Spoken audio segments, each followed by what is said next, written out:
Hare Krishna, welcome to this episode of Bhagavad-gītā, and today we will be studying the 15th and 16th verses of the 8th chapter of Bhagavad-gītā. So we'll quickly say our Mangalacharan prayers invoking the blessings of Srila Prabhupada and the Sampradaya, and then we will begin our study. Om Namo Bhagavate Vasudevaya, Om Namo Bhagavate Vasudevaya, Om Namo Bhagavate Vasudevaya. ॐ अज्ञानतिमिरान्ध्रस्य ज्ञानाञ्जनशलाकया चक्षुरुन्मीलितं येन तस्मै श्रीगुरवे नमः। श्रीचैतन्यमनोभीष्टं स्थापितं येन भूतले स्वयं रूपः कदा मह्यं ददाति स्वपदान्तिकं।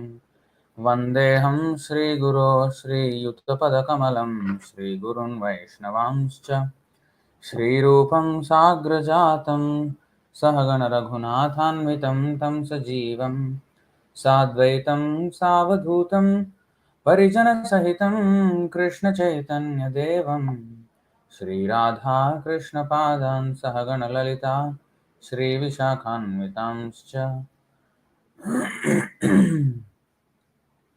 हे कृष्ण करुणा सिन्धो दीनबन्धो जगत्पते गोपेश गोपिकान्त राधाकान्त नमोऽस्तुते। तप्त काञ्चन गौराङ्गी राधे वृन्दावनेश्वरी वृषभानुसुते देवी प्रणमामि हरिप्रिये। वाञ्छाकल्पतरुभ्यश्च कृपा सिन्धुभ्य एव च पतितानां पावनेभ्यो वैष्णवेभ्यो नमो नमः। नमो विष्णुपादाय कृष्णप्रेष्ठाय भूतले श्रीमते भक्तिवेदान्त स्वामिनिति नामिने। नमस्ते सारस्वती देवे गौरवाणी प्रचारिणे निर्विशेषशून्यवादी पाश्चात्यदेशतारिणे। जय श्री कृष्ण चैतन्य प्रभु नित्यानंद श्री अद्वैत गदाधर श्रीवासादि गौरभक्तवृंद। हरे कृष्ण कृष्ण कृष्ण हरे हरे, हरे Ram Ram Ram Hare Hare. So for those who have not joined in the session, please mention in the whatever groups that people are so that they can join in. So today's verse is chapter 8, text 15 of Bhagavad-gītā. Māṁ upetya punar janma duḥkhālayam aśāśvatam nāpnuvanti mahātmānaḥ saṁsiddhiṁ paramāṁ gatāḥ. Mam, me, upetya, achieving, punaha, again, janma, birth, duḥkhālayam, place of miseries, aśāśvatam, temporary, na, never, āpnuvanti, attain, mahātmānaḥ, the great souls, saṁsiddhiṁ, perfection, paramāṁ, ultimate, gatāḥ, having achieved. Translation and purport by His Divine Grace A.C. Bhaktivedanta Swami, Srila Prabhupada Ki Jai. Translation: After attaining me, the great souls who are yogis in devotion never return to this temporary world, which is full of miseries, because they have attained the highest perfection. Purport: Since this temporary material world is full of the miseries of birth, old age, disease, and death, naturally he who achieves the highest perfection and attains the supreme planet Krishna Loka, Goloka Vrindavan, does not wish to return. The supreme planet is described in Vedic literature as avyakta and akshara and paramagati. In other words, that planet is beyond our material vision and it is inexplicable, but it is the highest goal, the destination for the Mahatmas or great souls. The Mahatmas received transcendental messages from the realized devotees and thus gradually developed devotional service in Krishna consciousness, and become so absorbed in transcendental service that they no longer desire elevation to any of the material planets, nor do they even want to be transferred to any spiritual planet. They only want Krishna and Krishna's association and nothing else. That is the highest perfection of life. This verse specifically mentions the personalist devotees of the Supreme Lord Krishna. These devotees in Krishna consciousness achieve the highest perfection of life. In other words, they are the supreme souls. So next verse also we will cover because it's about the same topic. Chapter 8, Text 16. ā-brahma-bhuvanāl lokāḥ punar rjuna upetya tu kaunteya janma na vidyate. From the highest planet in the material world down to the lowest, all are places of misery, wherein repeated birth and death take place. The one who attains to my abode, O son of Kuntī, never takes birth again. Translation and purport by Zivangres A.C. Bhaktivedanta Swami Shri Prabhupada Ki Jai. So yeah, word to word we have missed. ā-brahma-bhuvanāl, up to the Brahmaloka planet. lokāḥ, the planetary systems. Punah, again. āvartino, returning. Arjuna, O Arjuna. Mam, unto me. Upetya, arriving. Tu, but. Kaunteya, O son of Kuntī. Punah, janma, rebirth. Na, never. Vidyate, takes place. From the highest planet in the material world down to the lowest, all are places of misery wherein repeated birth and death take place. The one who attains to my abode, O son of Kuntī, never takes birth again. Purport. All kinds of yogis, karma, jnana, hatha, etc., eventually have to attain devotional perfection in bhakti yoga or Krishna consciousness before they can go to Krishna's transcendental abode and never return. Those who attain the highest material planets, the planets of the demigods, are again subjected to repeated birth and death. As persons on earth are elevated to higher planets, people on higher planets such as Brahmaloka, Chandraloka, and Indraloka fall down to earth. The practice of sacrifice, called Panchagni Vidya, recommended in the Chandogya Upanishad, enables one to achieve Brahmaloka. But if on Brahmaloka one does not cultivate Krishna consciousness, then he must return to earth. Those who progress in Krishna consciousness on the higher planets are gradually elevated to higher and higher planets, and at the time of universal devastation are transferred to the eternal spiritual kingdom. Sridhar Swami, in his commentary on Bhagavad-gītā, quotes this verse. Brahmana sahate sarve samprapte pratisanchare parasyante kritatmanah pravishanti param padam. When there is devastation of this material universe, Brahma and his devotees who are constantly engaged in Krishna consciousness are transferred to the spiritual universe and to specific spiritual planets according to their desires.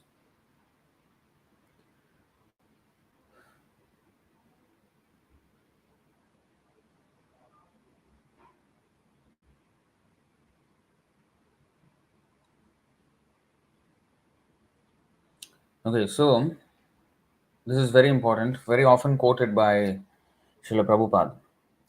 Mamupetya punar janma duḥkhālayam aśāśvatam. Now this world is certified by Krishna as duḥkhālayam. This material world is duḥkhālayam. It's an abode of misery. If we want to be miserable, we can remain in this material world. nāpnuvanti mahātmānaḥ saṁsiddhiṁ paramāṁ gatāḥ. Now,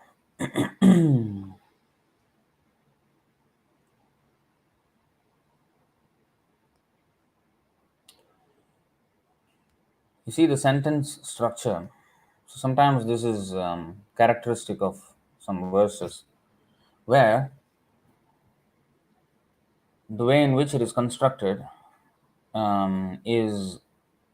has a different structure than in English. You see, mam upetya punarjanma duḥkhālayam aśāśvatam. Mam upetya means achieving me, then repeated death, repeated birth and death in the place of misery, in the temporary place of misery of this material world, one does not attain. You see, so mam upetya, having achieved me, the yogis in devotion, they get perfection, ultimate perfection, and they do not take punarjanma in this duḥkhālayam aśāśvatam. Who? The mahātmānaḥ, the great souls who are yogis in devotion. nāpnuvanti duḥkhālayam aśāśvatam. nāpnuvanti punarjanma duḥkhālayam aśāśvatam. They don't attain rebirth in this temporary. So you see how the thing is differently structured. But the unique thing about Sanskrit is that whichever way you order the words, it doesn't matter. The meaning will remain the same. That is because of Sanskrit grammar. Because like duḥkhālayam, aśāśvatam, there is how to say. I don't know the technical words of it, but there are 8 ways of saying a word, a noun, and depending on that, it is um, the meaning is constant. So, to give an example, Mukundamala 43. You see, the Krishna is the noun here. So this verse actually teaches us grammar, Sanskrit grammar with Krishna. So Krishna, that means actually it's in Sandhi, but in the Viched it comes as Krishnaha. Krishnaha means Krishna. Okay, that is a noun, pure noun format. Rakshatuno Jagatraya Guru Krishnam. So Krishnam means what? Unto, to Krishna. So duḥkhālayam, duḥkhālaya and duḥkhālayam, duḥkhālayeshu, duḥkhālayat, duḥkhālayena, duḥkhālayasya, duḥkhālaye. So these are all different ways of saying the same word, but each of those mean different things. So duḥkhālayam means to this material world of, miserable place, abode of misery. So nāpnuvanti duḥkhālayam, punar janma duḥkhālayam. So they don't come to this. So you see, Krishnam means to Krishna. Namadhvam sada Krishnena. You see, Krishnena, by Krishna. So the demons were killed by Krishna. So that is Krishnena. Then Krishnaya, to Krishna. So this to Krishna is slightly different from Krishnam to Krishna. When it is a destination, that is called Krishnam. When it is offered, something offered to, so he is the recipient. For example, give it to Krishna or go to Krishna. So there is 2 different things. To Krishna, both are to Krishna in English, but in Sanskrit it's different. One is destination, one is recipient. So in that way, Krishnam and Krishnaya are different, although there are 2 Krishna in English. So English is a bit limited. Sanskrit is more nuanced. So Krishna, Krishnaya, Krishnat, from Krishna, Krishnasya, of Krishna. But I don't see actually one thing, Krishneshu. Krishneshu is also there, but here there is no Krishneshu. Krishneshu is also, but maybe I'm wrong, because Krishnasya replaces Krishneshu. Maybe. I'm not sure here. So, but Eshu is also there, the suffix Eshu. Then Krishne, in Krishna. So, wherever you put, whether in the beginning of the sentence or last or in the sentence, it doesn't matter. It can mean the same thing.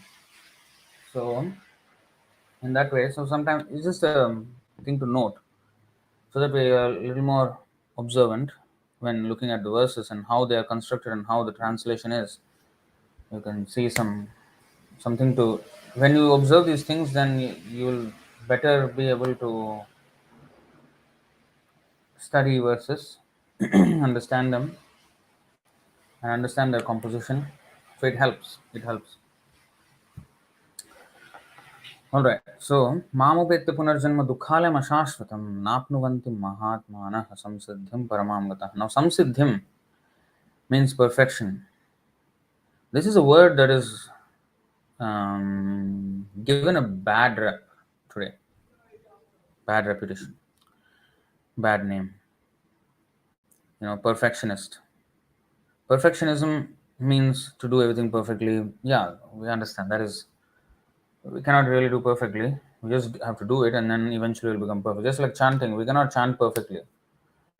By doing imperfectly and eventually, you know, trying to avoid offenses and growing in spiritual life, and eventually we'll become perfect in chanting. So anything is like that. Even the child, he cannot walk perfectly the day on day one. Many attempts where he falls down and fails and then eventually attains perfection. So in that sense,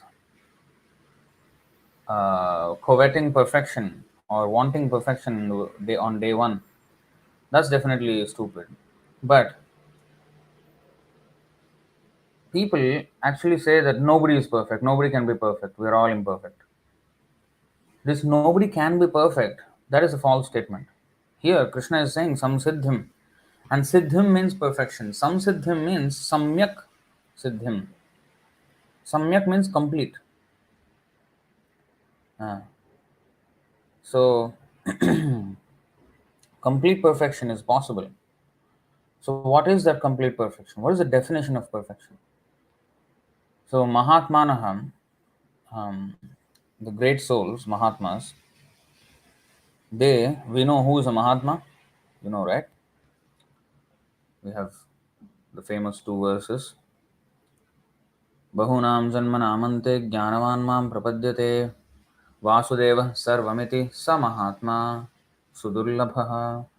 After many births and deaths, he who is actually in knowledge surrenders unto me, knowing me to be the cause of all causes and all that is.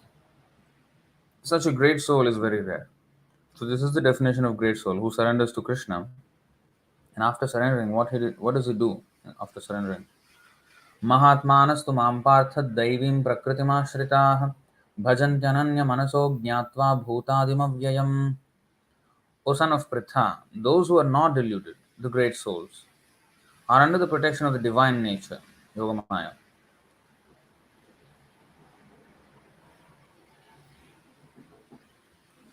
They are fully engaged in devotional service because they know me as the Supreme Personality of Godhead, original and inexhaustible. So this is Mahatmas. And such Mahatmas are being referred to here because this is 8th chapter. We already passed the 7th chapter where in the 19th verse just now we've seen Bahunam Janmanamante. So Vasudeva Sarvamiti Samahatma. So who considers Krishna as everything, he is Mahatma. So such Mahatmas, they can achieve perfection, saṁsiddhiṁ, paramāṁ gatāḥ, ultimate perfection. What is that ultimate perfection?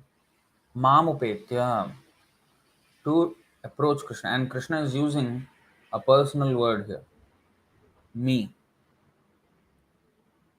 Because many times, even in Bhagavad-gītā, Krishna refers to Ishvara, um, you know, him, unto the Lord.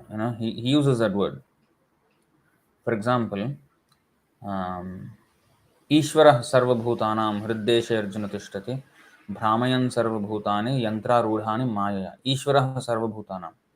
Ishwar is sitting in everyone's heart. But then he refers to that interchangeably as me. So, of course, in one sense, the what is that? Advaitam achyutam anadim anantarupam. So Krishna has unlimited features.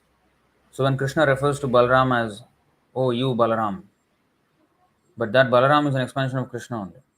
So the Ishvara who is sitting in everyone's heart is Paramatma. He is an expansion of Balaram because Balaram has 5 expansions, or Nityananda Prabhu also has 5 expansions. Who are they? Sankarshana Karanato Yashayi Garbhodhashayi Cha Payobdhishayi Sesha Sanityam Sakala Sanityam Rama. What is it? Forgot. Okay, let's go there. 1-7. Sheshascha yasyam shakalaah sanityanandakya Ramah Sharanam Mamastu. So these are the 5 expansions of Balaram or Nityananda Prabhu, who is Balaram Hoilo Nitai. So may Sri Nityananda Ram be the object of my constant remembrance Sankarsana, Sheshanag, and the Vishnus who lie on the Karana ocean, Garbha ocean, and the ocean of milk are his plenary portions and the portions of his plenary portions. Now, Paramatma sitting in everyone's heart is an expansion of the Kshirodakashayi Vishnu, or the one who is on the ocean of milk. So, to refer to him as Ishvara, as him, that is not very surprising. But he interchangeably uses it with me. Sarvasya chaham hridi sannivishto mattah smritirjnanamapohanam cha vedaischa sarvairahameva vedyo vedantakrit veda videva chaham. Sarvasya cha aham. I am sitting in everyone's heart. Here he is saying, I am seated in everyone's heart, and from me come remembrance, knowledge, and forgetfulness. By all the Vedas, I am to be known. Indeed, I am the compiler of Vedanta, and I am the knower of the Vedas. So, and that is also not contradictory. If we only understand Krishna and all his expansions, then we will not be bewildered by these third person reference or first person reference when he's talking about, him or his expansions. So, because Advaitam, there is no difference between Krishna or the Paramatma. Krishna is the Paramatma. But then Paramatma is, because he's an expansion of an expansion, though, he can be referred to as a third person, and he's at the same time can be first person. So this is the thing. If I am referring to someone as a third person in this material world, I cannot refer to him as first person. Oh, he took my pencil. I took my pencil. What is it? It doesn't make sense. So that limitation does not exist for Krishna, because all the Vishnu Tattva is Advaitam, Achyutam, Anadim, Anantarupam. He is Advaitam and Anantarupam at the same time. So Goloka eva nivasati akhilatma bhuto. He is situated in Golok Vrindavan, but he is also situated everywhere. So in this way we can understand. So Krishna is not referring to someone else when he is referring to in third person about himself. So in this way, so this is something which we should properly note. Take it, because sometimes Mayavadis actually argue on this point. They argue on this point that see, Krishna is also referring to an Ishvara who is impersonal. So Krishna is not the Ishvara. They refer to they use these dukkrin karane, all this kind of nahi nahi rakshati dukkrin karane. Shankaracharya has warned them not to manipulate the grammatical Sanskrit rules, Sanskrit grammatical rules, and try to screw out a non-existential meaning out of Krishna's words. But they do exactly that, and Shankaracharya did exactly that, upon the order of Narayana, of course. But his followers are foolish. Shankaracharya is not foolish. He knows. Bhaja Govindam, Govindam Bhajam Udhamate. He knows. Narayana Paravyaktat. He knows that Narayana is above this manifest and non-manifest material world. So, we should understand in the proper context everything. So, this manipulation of grammar won't help us. Achintya. You see, Krishna is known as Achintya. What is Achintya? Achintya means that which we cannot grasp with our senses, mind, or intelligence. That's why here in today's verse, you see, the supreme planet, or even the supreme Lord, there's no difference between Krishna and his abode. Is described as avyakta, akshara, paramagati. In other words, that planet is beyond our material vision and is inexplicable. Of course, some descriptions are there, but we cannot comprehend even after hearing those descriptions. We think it is fantasy, because we have so much faith in our current experience of the world, and we refuse to accept any other explanation that defeats our current experience of the world. So that is the conditioning. That is the conditioning under which we are performing now or acting. So we tend not to accept something which defeats our personal experience. But if we really inquire how valuable is my personal experience, how insignificant is my personal experience, how much infinite the actual reality is compared to my perception of it. Then we begin to realize that actually we should not be placing much faith in our personal experience. For mundane things, yes, but for higher realms of understanding and existence, we cannot. The other day, I was reading an article about, from by one devotee, Prabhupada's disciple, who is trying to, give an explanation of the structure of the universe, cosmography of the universe, and he's trying to explain why we cannot understand or we cannot see any life on other planets, or we think we understand the structure of the universe, but how illusioned we actually are. And also the descriptions of the Vedas, where there has been interplanetary travel. People have gone to Himalayas, and from there they accessed regions which are not possible to access by ordinary ways. They went to other lokas, other planets, through some paths which are inexplicable by modern science. So, what is this? Like, okay, the geography until the Himalayas, okay, that is understandable. Okay, Himalayas also exist. Okay, but what about that, passage to, Gandharva Loka, Kimpurusha Loka, and all these things? That doesn't tally with our experience. So, this is where we need to understand that we are only seeing. So, his explanation is quite profound. Um, and he's quoting, basically our Shastra, that we see the world in three dimensions, but there are more than three dimensions. In three-dimensional travel, the planets may be very far, and it's impossible in our lifetime to actually go there and come back safely.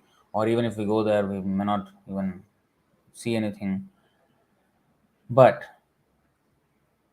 according to Bhagavad-gītā, if we see, there is a hint.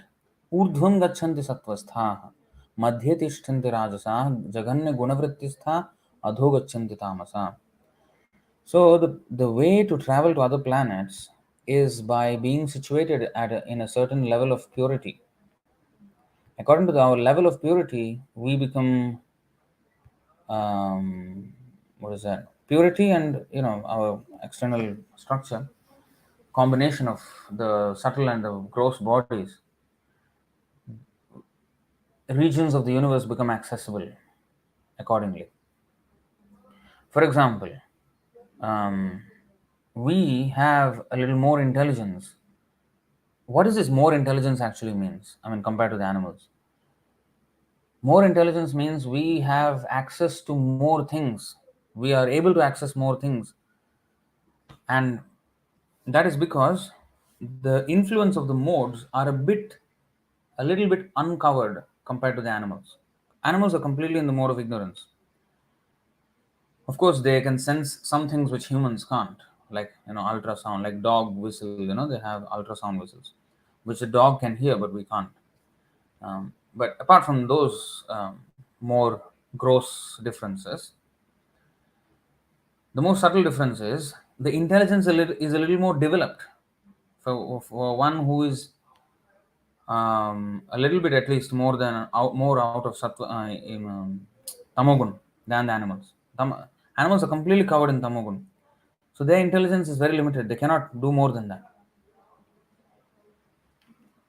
Like for example, lion is very strong and very powerful animal, but then it has no intelligence. Intelligence only to a level of finding food and having the strength, brute force to take down animals of big size. But other than that, he does not have intelligence.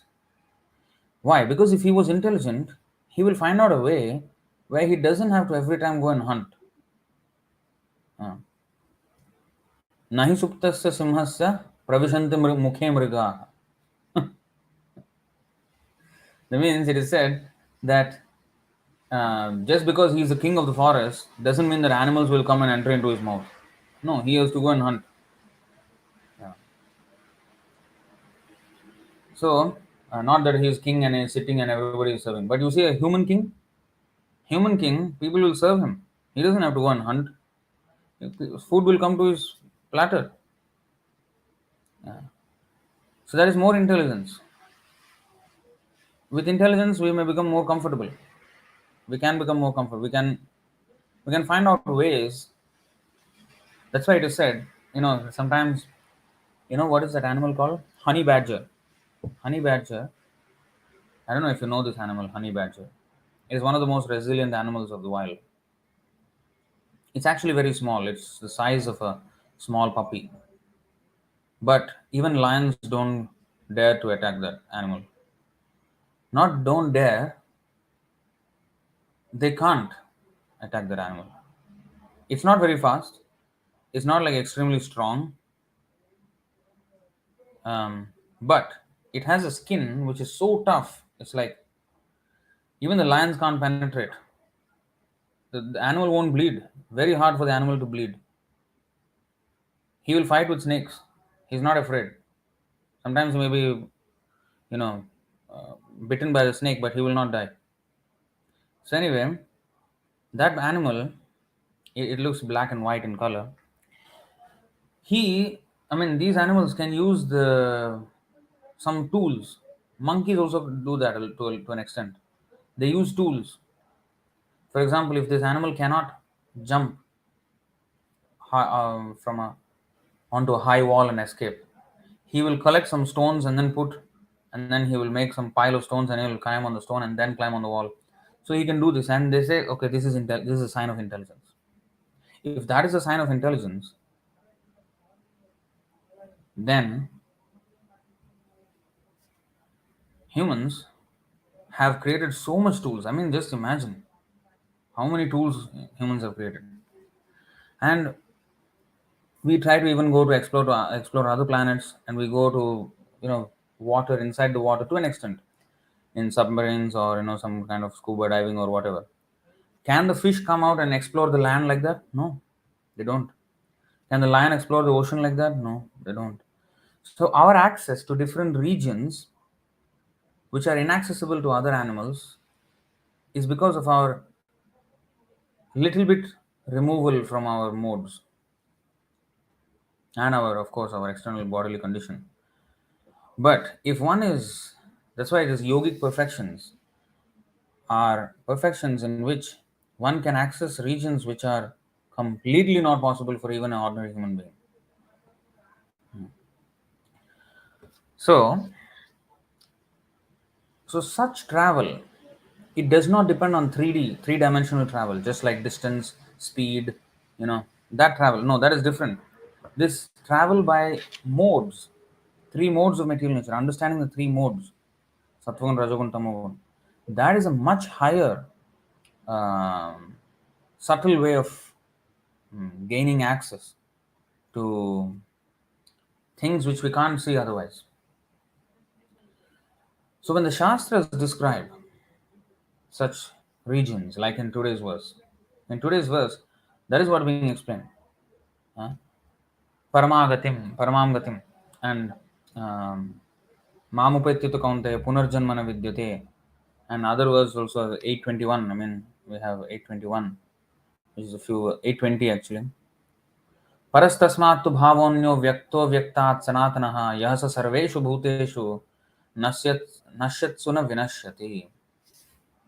Yet there is another unmanifest nature which is eternal and is transcendental to this manifested and unmanifested matter. It is supreme and is never annihilated. When all in this world is annihilated, that part remains as it is. So now, slight glimpses into that world. But we cannot imagine a world which is not created at a certain point in time and which is not destroyed. We cannot comprehend. It is beyond our mind, our intellect, our senses to imagine. How can we, even the soul, you see, we have heard this many times, that there is no birth for us, there is no death for us. But just try to imagine what does that actually mean? That means we existed forever without ever having to come into existence. How is that possible?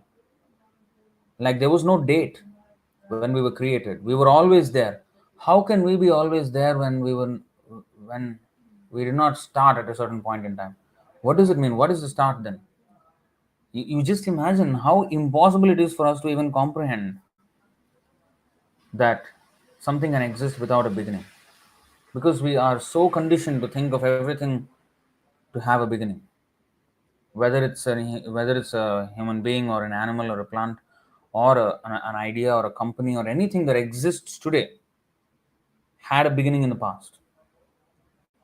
So how can something that exists today have no beginning in the past? Na jayate, na mriyate va kadachan. We have no death. There is never ending. We will never die. Okay, maybe that we can have a little bit faith. Okay, in fact, we don't want to die. None of us want to die. So that is quite common. Or at least the feeling is common, although we see that everybody dies.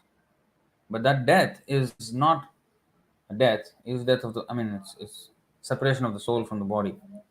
But it's not, there's actually no such thing as death. Death, we say there is death, but actually there's no such thing. Because the body, if you're thinking the body had died, no. The body did not die at death. Did the soul die? No. Why do you think the body did not die? Because the body is always dead. Body was never alive in order for it to die at the time. Was the body ever alive? No, the body was never alive. Vasamsa jirnani yatha vihaya, this cloth is not alive. But wherever I move, it will move with me. Just because it is moving, it is not alive. So similarly, our body is now moving. We say it is alive. In colloquial usage, we say it is alive.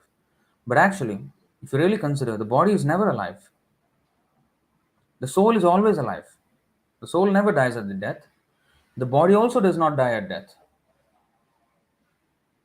So what is dying? There is nothing that is dying actually. The soul is just being separated from the body. Just like when we will take off our clothes and we wear new clothes. Then these old clothes will not move. So, in that way, if you see, so what we define as something, what we see as something, is not actually the truth. We see as somebody dying, and we say, okay, he or she died, or she's dead or he's dead. But that's just the ordinary way of saying things. But actually, if you really closely examine, there is no such thing as death. So similarly, there is no such thing as birth. What was born at birth? The body? Well, it was existing in the form of ingredients. Yeah, it took a shape now. It was tailored. Piece of cloth, when it is tailored into a shirt, yeah, you can say the shirt was born. So the body, yes, you can say. And that also is always in existence. It just took on a form now. And that only because the soul is there.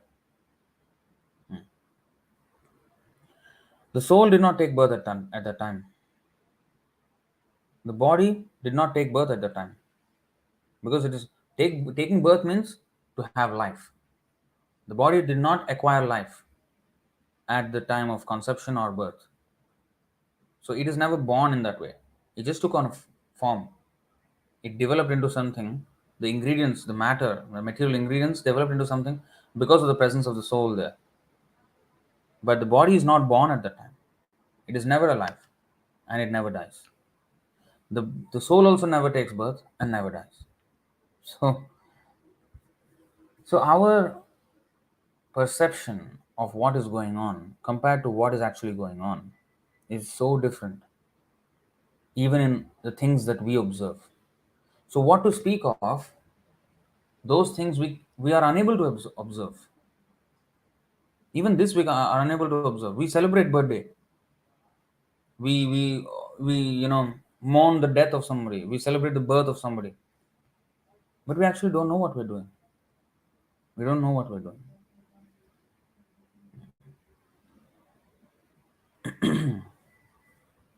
So, to access higher states of places or consciousness or anything, it's the sattvagun, rajagun, tamagun that Krishna is explaining in the 14th chapter. Urdhvam gachanti sattvastha, madhye tishtanti rajasa, jaganya guna vrittistha, adho gachanti tamasa. Those situated in the mode of goodness gradually go upward to the higher planets. Those in the mode of passion live on the earthly planets, and those in the abominable mode of ignorance go down to the hellish worlds. An interesting point here, there is one letter by Srila Prabhupada to one devotee, and this devotee who was explaining this, more than three-dimensional travel, he was quoting that letter as well.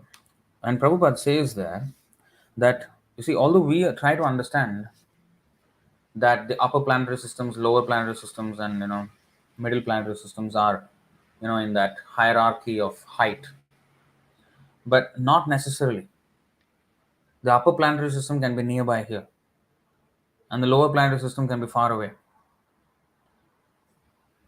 It's not exactly that they all, may be on different planes. No, although our that map, the cosmographical map, is shows like that. Svargalok, Maharlok, Janalok, Tapalok, Satyalok. Sometimes higher planets can be nearby also. Prabhupada explained that it's like the petals of a lotus. So sometimes, how to say, on the same petal there may be planets of lower planets and higher planets and middle planets. So then, what is the meaning of higher and lower and middle if they're all on the same area? The higher, lower, and middle is based on the modes, not based on just the height. We always, again, um,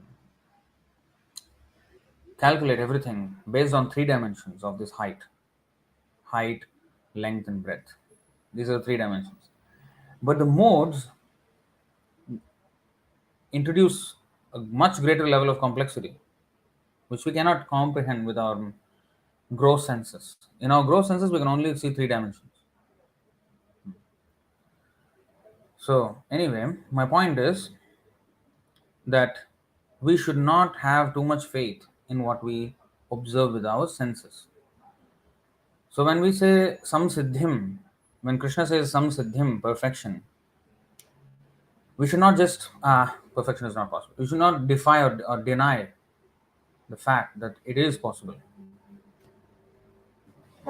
We should accept that it is possible because it is spoken by Krishna, who is perfect, who is the Supreme Personality of Godhead, who is speaking with authority. And although we may not be able to see any life on other planets, we should not believe just that they don't have any life. And what to speak of spiritual planets where there is no birth and death. So these are totally different conditions that differ from what we see in our present world. Nevertheless, we should not, what is that, disbelieve in these statements. So going back here, so paramāṁ gatim, this is paramāṁ gatāḥ, sorry. So this is the supreme destination. This is the journey that we're all in. And if you see,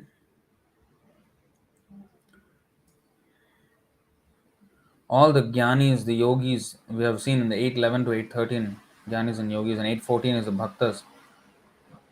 So they aim, all of them, all the jnanis, yogis, and bhaktas aim at transcendence. That's why it is said in this verse, they don't. Nāpnuvanti mahātmānaḥ, duḥkhālayam aśāśvatam nāpnuvanti mahātmānaḥ, saṁsiddhiṁ paramāṁ gatāḥ. So whether the jnanis or yogis or bhaktas, they are not after the duḥkhālayam aśāśvatam of this material world. But of course, the jnanis and yogis have to return to this duḥkhālayam aśāśvatam because of not taking shelter. Patantyadha, aruhya krichrena, parampadam tatah. Parampadam means the mat saṁsiddhiṁ, Krishna's position. I mean that, the spiritual world, in other words. They attain to the spiritual world. Sky at least, spiritual sky. But again, patantyadha. Parampadam. Padam means station or a situation. Parampadam. They achieve to the highest spiritual world. That means they cross over all material conditions. Again they will fall down. Because anadrita yushmadhangraya. Because no regard for Krishna's lotus feet, or in other words, his form. Feet means there is form. So Mam, Krishna is using Mam, me. So that is first person.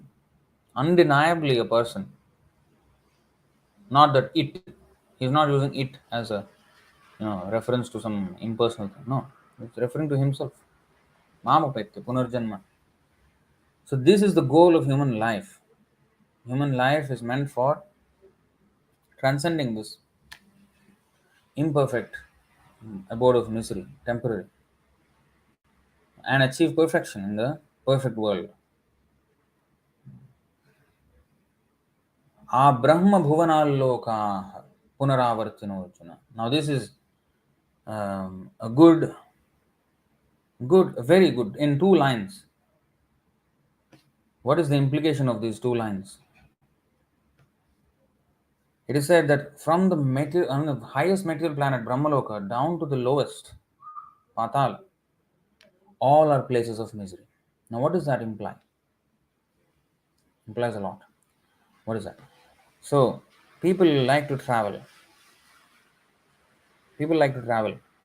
They want to go from one country to another just to see what is there. Now Krishna is saying, don't waste your time traveling. Not only one country to another country, from one planet to another planet, from the highest planet to the lowest planet, all are places of misery, where repeated birth and death take place. There's nothing new to see. There's nothing so wonderful. Yeah, there is some beauty here and there, scenery here and there, but the four miserable conditions, janma, mrityu, jara, vyadhi, dukkha, doshanu, darshanam. Darshanam means, anudarshanam means to be able to see. We should be able to see the miserable conditions being prevalent in every place in this material world. It's not that, we should not be too excited about another country. Because there also there is birth, death, old age and disease.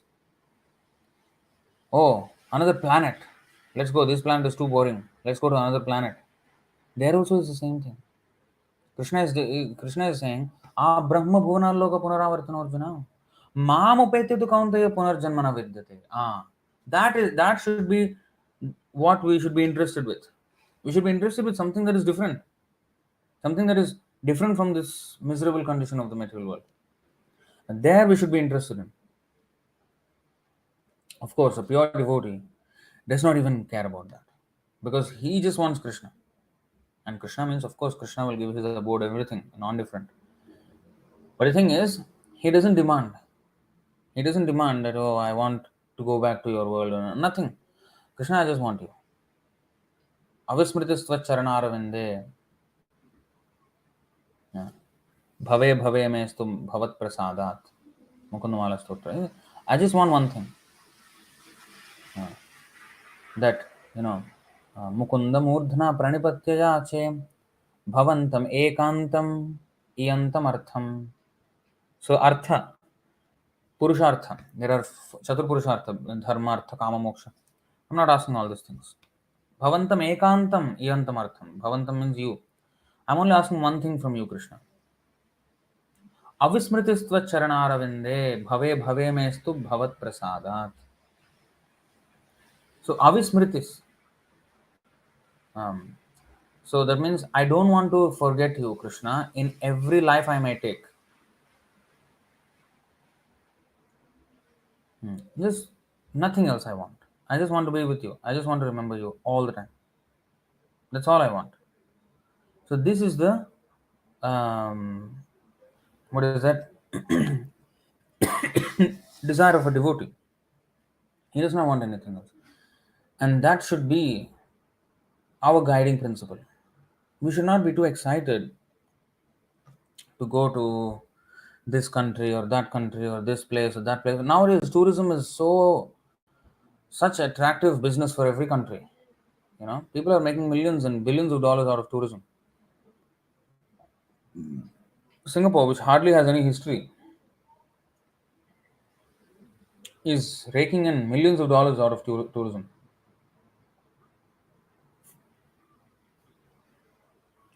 But this, it's all atheistic. It's all atheistic traveling.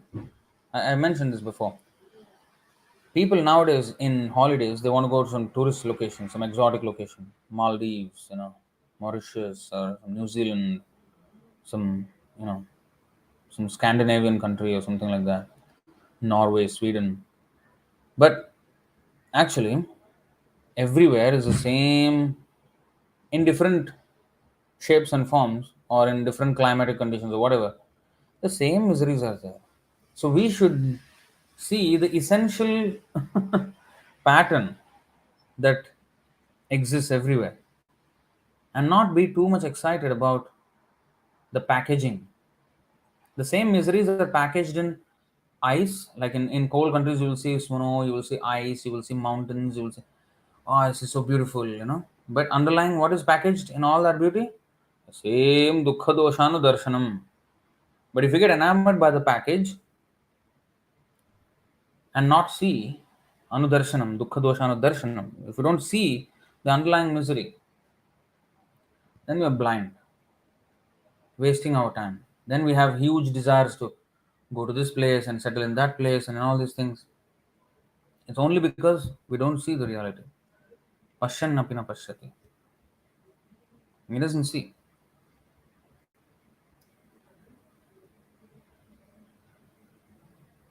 But to be able to see, that is knowledge.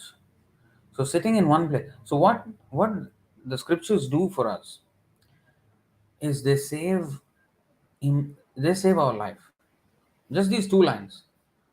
Some people, some people, their whole life is based on traveling.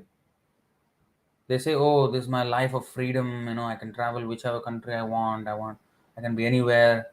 You know, I don't have, I'm not rooted to anything.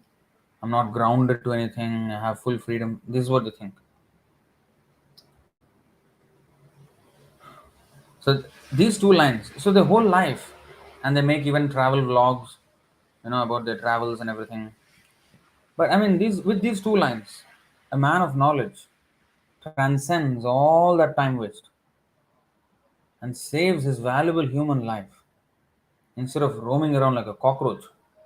Cockroach is also always moving here and there, here and there. These guys also, human also is just moving a little bit far. That's all.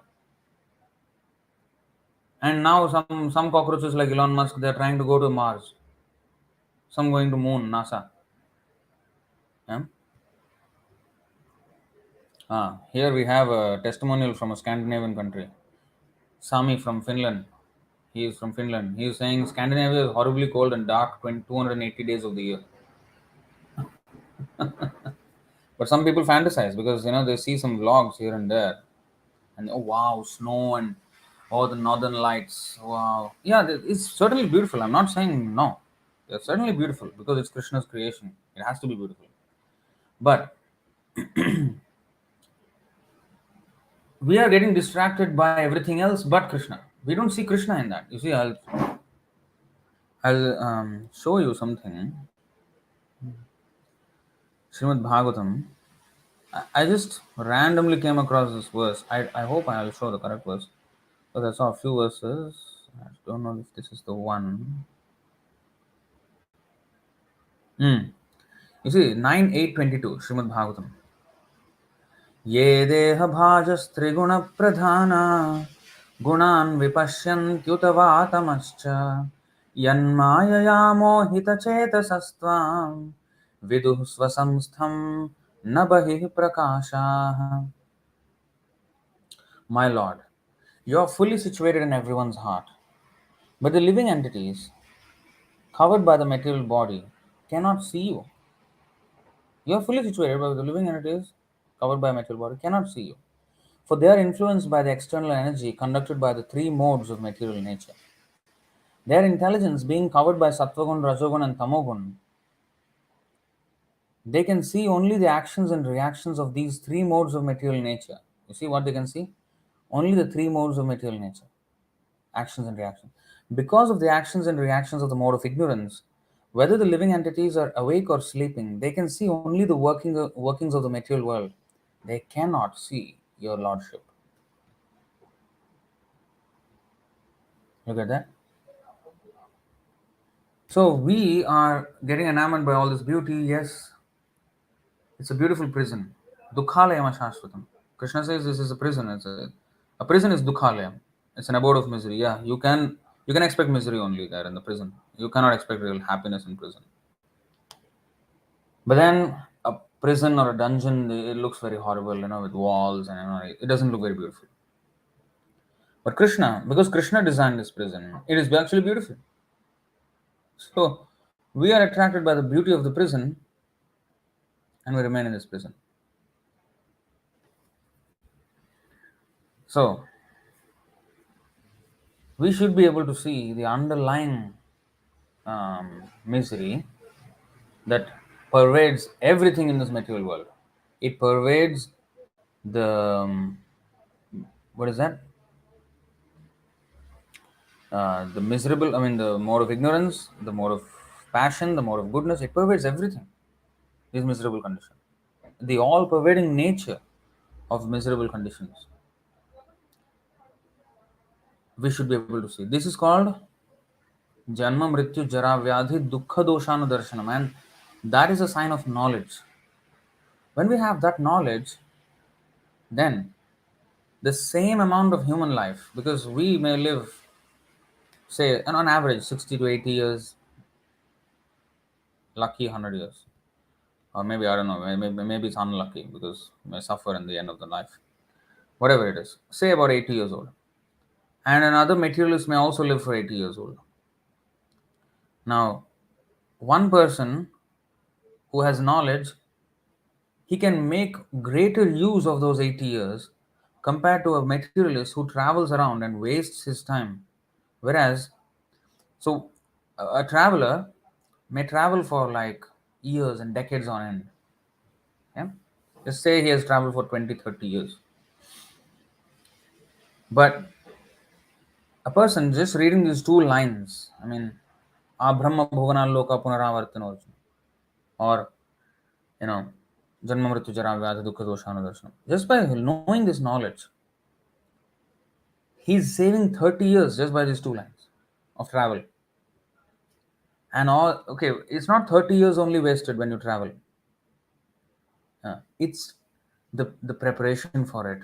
And even after that, your mind is filled with experiences and moments and, memories from these years of travel. And you have great lessons, quote unquote, great lessons from these travels. And then you go on a bunch of podcasts and talk about your travel, and you may do all these things. So you will waste another 30 years when in your old age, when you cannot travel. You will use that time to speak about the travels that you did in the 30 years and talk as if you did something very great, and now you are sharing your wisdom with the world. So in that exploration, there is another 30 years gone.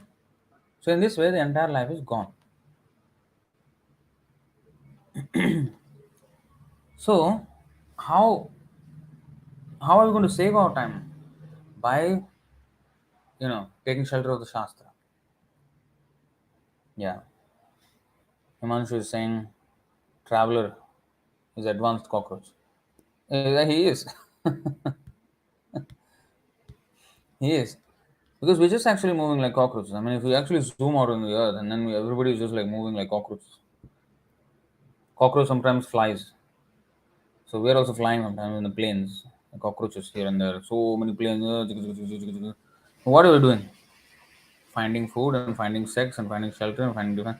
That's exactly what the cockroach is doing. A little bit, smaller length of travel, but same thing. So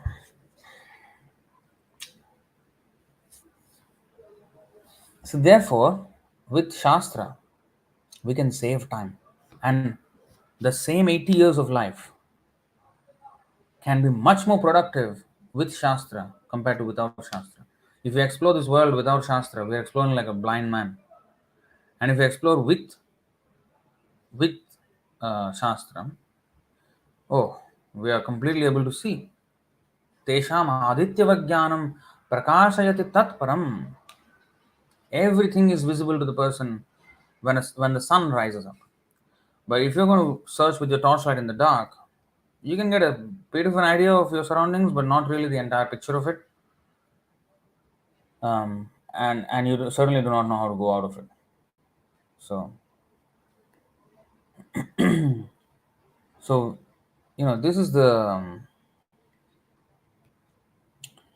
condition. This is what we need to understand, that we should not aim for any place in this material world. All this, what is that? Tourism is all nonsense. There's no point. There's no point in all these things. So if you analyze like this, every material activity, take for example sports. What is the value of sports? They offer a huge distraction only. For Indians, cricket is a huge distraction, multi-billion-dollar industry. Sports, they have made seeming, and they are the VIPs, sportsmen. What are they doing? Hitting a ball somewhere, that's it. That's their whole life. There's no, and that is treated as something so important. And now you see, we have a live stream here discussing the highest topic in the universe, and there are about 27 people, sitting here. But if there was a cricket match going on, thousands, millions will watch. So people are interested in unimportant things, completely unimportant. So we should not be carried away by the popularity in the material world about whatever it is, or because so many people like it, therefore it is important. Importance is not dictated by the people, although that is the more popular opinion today. Importance is when one is closer to Krishna. The devotee is the most important person in the world. He's higher than any royalty or any VIP in the world. I saw this video of following Prabhupada. There's a following Srila Prabhupada. There is a series. One of the videos, Prabhupada was in France, and the French mayor, the city Paris mayor of the Paris city, they invited Prabhupada for a meeting in the embassy, not embassy, but city hall. And Prabhupada went there, and they were all standing, and Prabhupada was sitting in a chair. So usually, everybody stands there when the address is going on. Prabhupada was sitting, and the mayor was standing, and everybody. So the devotees came up to Prabhupada and said, "They're actually waiting for you to stand, because they haven't started the talk yet. They were just like uncomfortably looking at each other because Prabhupada was sitting, and they were expecting him to stand, but the protocol was like a little bit off. So they were like, he was a little bit nervous and a little bit like, what is going on? So then the devotees saw that, and then they just told Prabhupada, they're expecting you to stand. Prabhupada said, stand for who?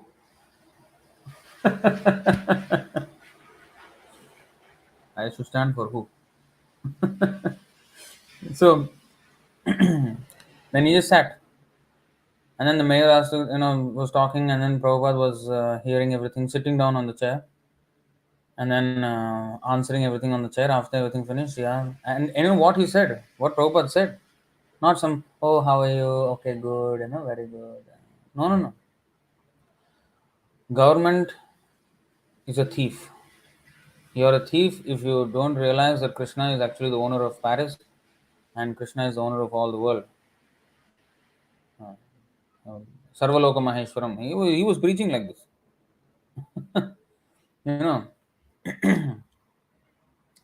So he was quite strong, very strong in that, interaction.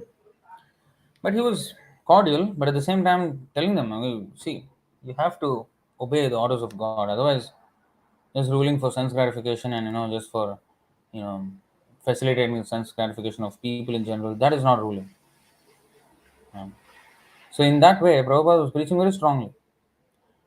So Prabhupada made a point there that he's not proud, oh, I am great, you have to, I should sit down. But he's making a point. See, he's representing the whole sampradaya. Okay, Brahma, Madhva, Gaudiya Sampradaya he's representing sages like Narad Muni. So for the reputation or for the greatness of the Sampradaya does not bow down to a mayor of a city, materialistic city who is a meat eater and Mlecha Chandal. No. So he wanted to impress upon at least, even if they don't understand, even if they misunderstand or whatever, he wanted to educate the devotees. Because that is what the devotees need to understand. That we are not some, small fries or something like that. No, we are representing the biggest government, Krishna's government of the universe. They can be government officers, yeah, but we are representing Krishna's government. So, of course, we will. It is not that we will, we'll be stuck up and you rascal, no. But even Prabhupada's strong words in that city hall of Paris were not just to egoistical, not just egotistical statement, just to put them down, but to actually elevate them. See, sometimes telling it in a straightforward way saves a lot of time, and you really get the message across. If he's sincere, if somebody is sincere, they will take it. If they're not sincere, they don't take it. But it doesn't matter. Just say it.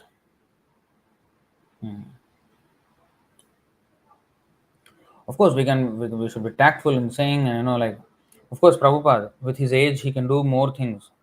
I mean, he can say some things which we as young people cannot say.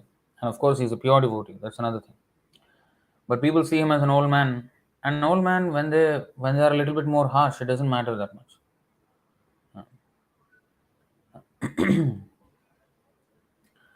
Because they are saying with something, some wisdom, some understanding. And of course, he's a pure devotee on top of that. So in fact, Prabhupada also said that once. When an old man says it, they don't take it so offended. They don't get offended so easily. Because they know that there is a fatherly touch to that. He is saying with concern. Yes, that is in modern times they call it tough love. Tough love is when you know it's love, but he speaks it in tough language so that you get up and try to understand your mistake and correct yourself instead of like, oh, you're nice, everything that you do is okay. No, you're not okay. You're doing rubbish. You just wake up, you're right here, and that is love, but that is tough love. So of course, it should be done with the right intention. Only then it is effective. If the intention is just to, you know, condescend on someone, then it is also, you know, it may not have the desired effect. And sometimes, even if you mean it well, it may not have the effect. It doesn't matter. We just have to mean it well. We should do the right thing. We should say the right thing. No need to flatter these people. We should understand what our goal is. So, this education of going back to the abode of Krishna, achieving perfection, education should lead to perfection. If education does not lead to perfection, that's not education. I think that's stated here.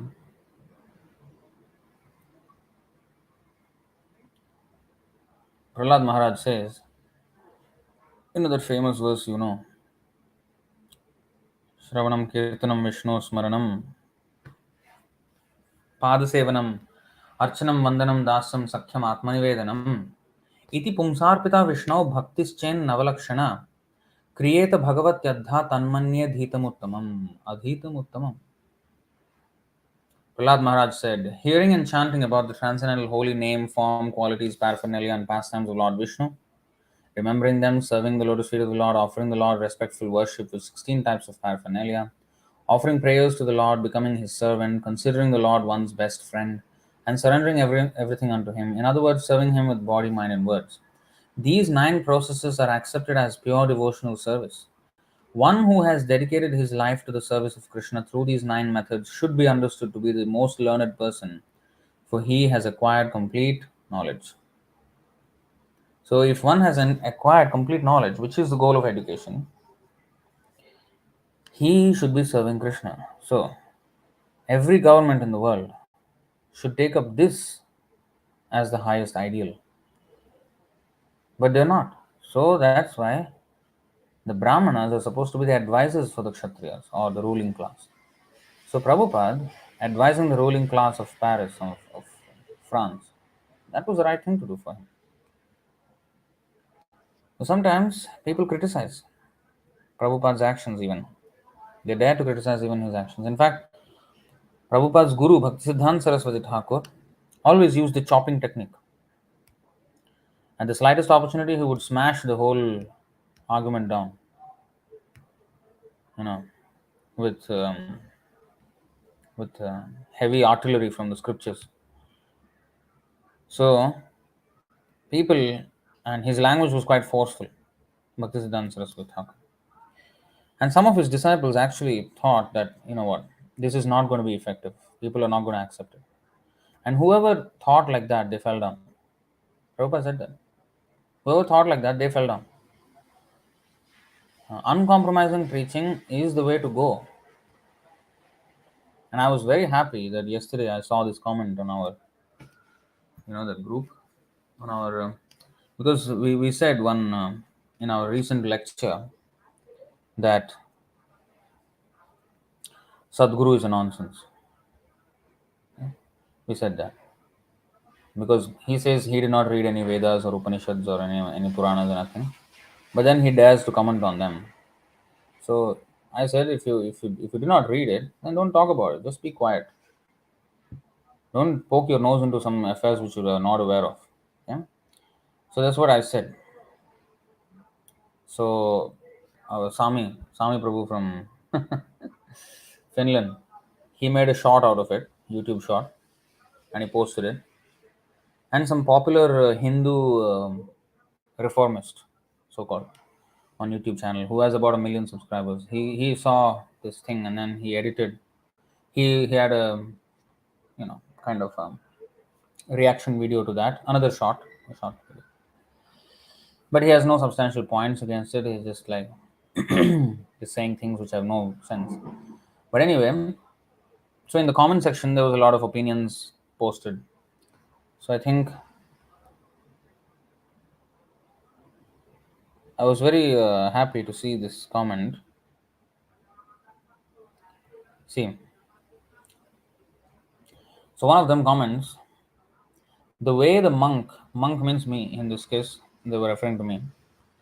The way the monk described Sadguru is not right, but in Sanatana Dharma, one who has not knowledge of Vedas, Upanishads, and Puran, etc., can't become a guru or acharya. Whatever the monk said is right, but the way he described was not right. Hare Krishna. So, I would argue that even the way was right. Because Krishna says mudha, and I said the same thing. He's a rascal. So, there's absolutely nothing. So, way is also right, but anyway, that's his opinion. And then there's another reply to that. He said, I like that. He said, ISKM are hardliners. No nonsense with them. He will give Vinod Anna a tough time. So this guy who commented on me, his name is Vinod. And he's a Telugu fellow. So in Telugu, we say Anna for somebody who's a big brother, Bhaiya. So he said he will give Vinod Anna a tough time. Then he said, just pray Nimanita does not join him. So this man is, complete, he's not even like a devotee. Or maybe he is, I don't know. Maybe he's kind of like a prospective devotee or a becoming devotee, something like that. But what he said is, ISKM are hardliners, don't mess with them. They are no nonsense people, and he's going to give him a tough time. Though just pray Nimanita doesn't join in. So the very word, the very names of devotees are striking terror in their heart. That is what it should be. Yeah. Just like the presence of the police should strike terror in the hearts of the criminal. If the criminal is very comfortable with the police, that means the police is a useless chap. He's just being bribed and he can easily be bought over. But a real dutiful police officer should be feared by the miscreants. So, in the same way, the pseudo religionists must feel terror because they are misleading the whole world. Okay? People like Sadhguru or Gaur Gopal, misleading the whole world, smiling, hey, hey, keeping a smile. Just because he has a smiling face, people think he's right. That's how intelligent people are. That is the IQ levels of people today. Just because somebody has a hey smile, he's talking right. And that's because if somebody has a frown face, oh, he's wrong. They just see the expression. So that's the level of IQ people have these days. They don't see the substance of what is being spoken, whether that makes any sense or not. Doesn't matter to them. This is the level of idiotic human, IQ of today. So we don't care about the idiots. Yeah, we don't care for idiots. We care for the opinion of Guru and Krishna. And if we follow that, then the sincere people will be helped. And just like Prabhupada, he spoke with these important people of the society, not to really change them. He knows they won't be changed. So, what is the point of this conversation or this meeting? It's not for them, it's for the devotees. Because here, a devotee can see a prospect or a neophyte devotee when he's advancing in Krishna consciousness. Yes, he's always hearing the lecture of Prabhupada, lecture of devotees. Okay, okay, fine, fine, fine. But he may think that, oh, the material people are also important. So when there is these interactions between Prabhupada and this materialist, important person, important materialist, then you can see the meeting of the two, so-called grades, the spiritual grade and the material grade. And you will find that the material grade is nothing in comparison to the pure devotee. So then we can see the comparison visibly, who is actually greater. Otherwise, here we are saying Prabhupada, okay, it's good, and there we are saying material, that is also good. And this is good, that is good, everything is good. This creates a huge stumbling block for one's advancement. So when they both meet, then we can see, oh, in that conversation, who is actually, you see, like Prabhupada spoke to that cardinal in France, that bishop or some Christian clergyman. And that man, the conversation was like so, you know, the level of the conversation. Prabhupada was saying, okay, if you really want to eat meat, wait for the cow to die at least. Don't kill the cow to eat. Yeah, okay, I understand you want to eat beef. At least let the cow die naturally and then you eat to that level. He's speaking with the most elevated religious leader of the country, and this was the level of the conversation. Instead of talking about higher, you just compare Chaitanya Mahaprabhu and Ramananda Rai and what was their um, what was their level of conversation, and what is this cardinal speaking? Eating cow. No, I want to eat cow. Okay, you eat at least after he's dead. Prabhupada is saying. So, the level of conversation is so low. Of course, they started off with God and chanting the name of God and everything, but it ended up. Prabhupada said, "But what about the animals?" And that's when the whole conversation flipped, and then the real state of this cardinal came out. So it is good to see the contrast. Then the devotee's faith will increase. Oh yes, Prabhupada is much greater than everybody else. Even the most elevated materialists. Although people may look up to that person as like a god almost, but in front of Prabhupada is nothing. In front of the devotee is nothing. That's why you see that comment, or just pray Nimanita does not join in. So they know what is the standard of real devotee. If they come into the fray, that's it. Nobody will stand a chance. That's how it should be.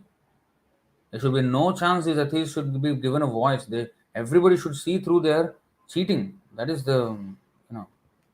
and I think, let me actually read that quote that Nimanita Prabhu shared.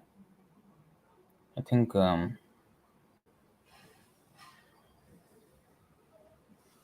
Let me just give me a second here.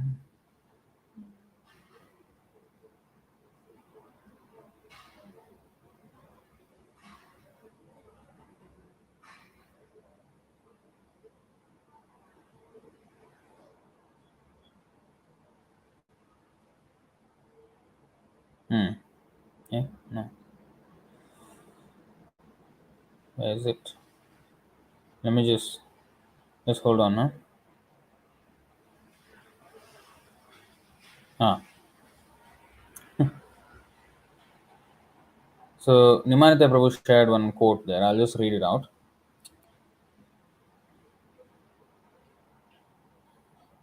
So this is from a morning walk on the 3rd of May 1973 in Los Angeles.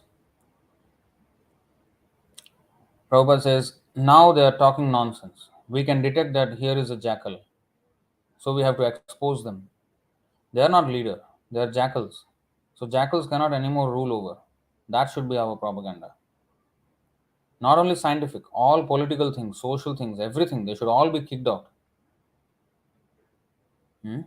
They should be replaced by Krishna consciousness. Then people will be happy. This should be our program. Our this propaganda means to make people happy. It is not a business to make business and take some money. That's not our business.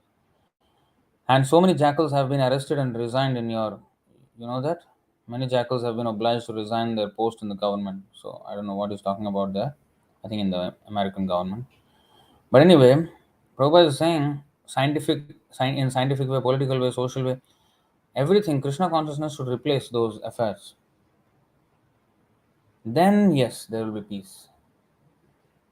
It is true. It is true. All their so-called plans and activities, none of them will actually bring any happiness to anyone. So, although we are not interested in the social affairs or what people say, but if somebody is cheating, then I have to expose. Hey, be wary of this cheater. You are just being cheated wholesale, and you are allowing him to cheat.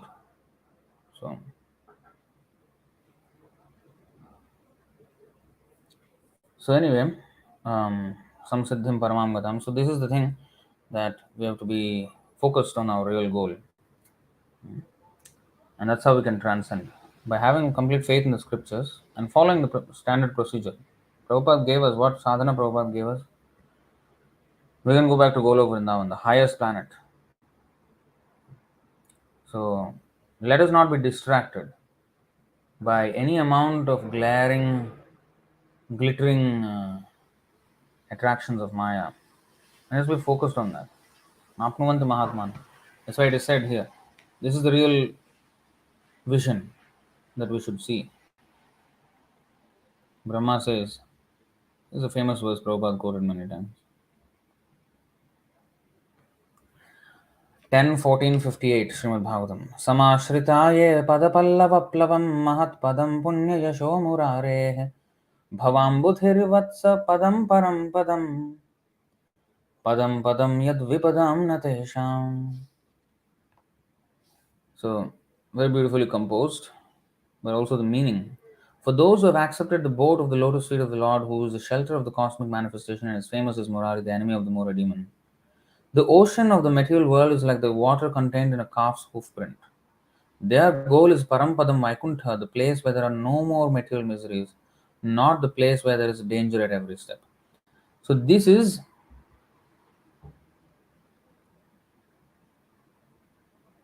the goal. The goal is Parampadam Vaikuntha, not the place where there is danger at every step. This is duḥkhālayam aśāśvatam. Not just dukkha. Dukkha means miserable. But vipadam. It's a vipadālayam. It's a dangerous abode of dangers. Duḥkhālayam is a little bit of a euphemism. It's actually dangerous. You may say, come on, how can you say it's dangerous? I'm just happily sitting here, nobody's attacking me. We have created this amazing civilization where I don't have to deal with wild animals, I can just comfortably sit down and watch TV and play video games. How would you say I'm in danger? The danger is that very thing, that illusion of comfort. Because, what is that? Uh, why do I always forget this? Yanmuhurtam kshanam vapi vasudevam na chintayet. Sahanistannmahachhidram samoha sacha vibhramah. Yanmuhurtam kshanam vapi vasudevam na chintayet. 2936 purport. What is that? But that if we forget Krishna for a moment, that is the greatest danger, anomaly, and that is the greatest harm. Why? Because, as you know, I've showed this before, I'll show it again. We think danger is only when there is visible danger. That is actually not as dangerous as the invisible danger. So, this is the invisible danger. Kshudram charam sumanasam sharane mithitva raktam षडङ्घ्रिगणसाम सुलुब्धकर्णम् अग्रे वृकानसुतृपो विगणय्य यान्तम् पृष्ठे मृगं मृगयलुब्धकबाणभिन्नम्. Beautiful verse. My dear king, please search out that deer who is engaged in eating grass in a very nice flower garden along with his wife. That deer is very much attached to his business and is enjoying the sweet singing of the bumblebees in this garden. Just try to understand his position. He is unaware that before him is a tiger, which is accustomed to living at the cost of another's flesh. Behind the deer is a hunter who is threatening to pierce him with sharp arrows. Thus, the deer's death is imminent. And I've told you this before, that deer has a peculiar eyesight. He can only see two colors. We see three colors in these combinations. He can only see two. So the stripes of the tiger blend in perfectly well if it's in the shadows of a tree or something like that. Even if it's in plain sight. If the tiger is right in front of the deer, but if he's in the shadows and he stays still, if it doesn't move, he is completely invisible to the deer. Even though he's in plain sight. He's hiding in plain sight. So, and behind the deer is a hunter. So the deer's death is imminent. But what is he doing? Eating grass, enjoying the singing of the bumblebees with his wife in a pleasurable garden, with nice breeze blowing around, with the fragrance of flowers. It looks all romantic, but actually it's dangerous. So the so-called happiness we feel in this material world, or so-called absence of misery, is a greater danger than the visible dangerous position, because we have this false sense of security in this material world, and that in that moment where the deer is romantically engaging with his wife, the memories that the deer is creating out of those emotional moments are very strong, and at the time of death that will influence the thought of the deer, and it will keep the soul in the deer's body bound to this material world.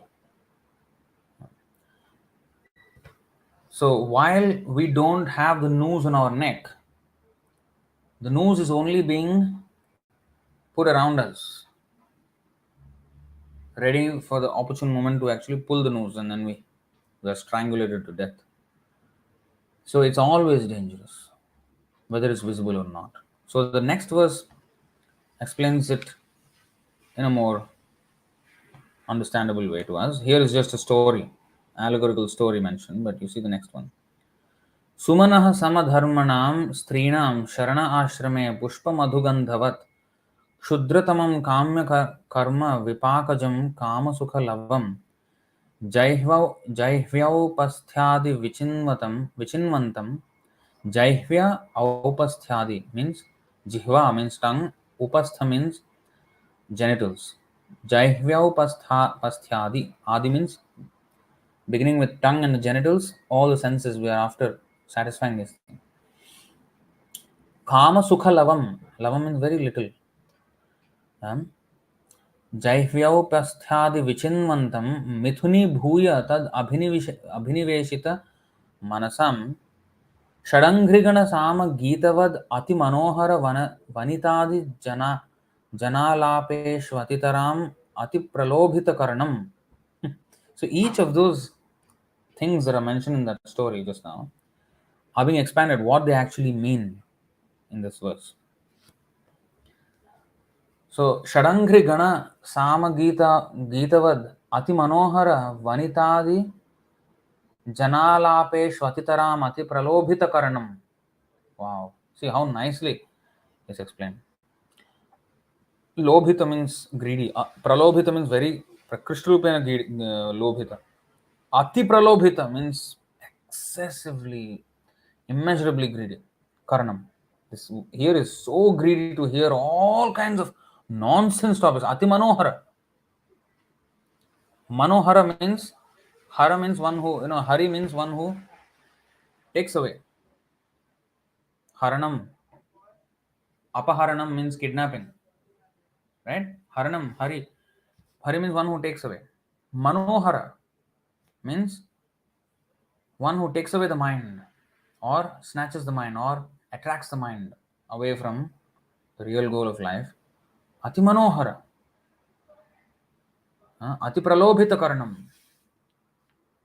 Alapeshu. Jana alapeshu. See, jana means people. Alapeshu means talking. See, talks. Talks of the people. Vanitadi. Vanita means woman. Wife. Vanitadi means beginning of the wife. So it is, if you understand a little bit Sanskrit, you will understand how nicely it is explained here.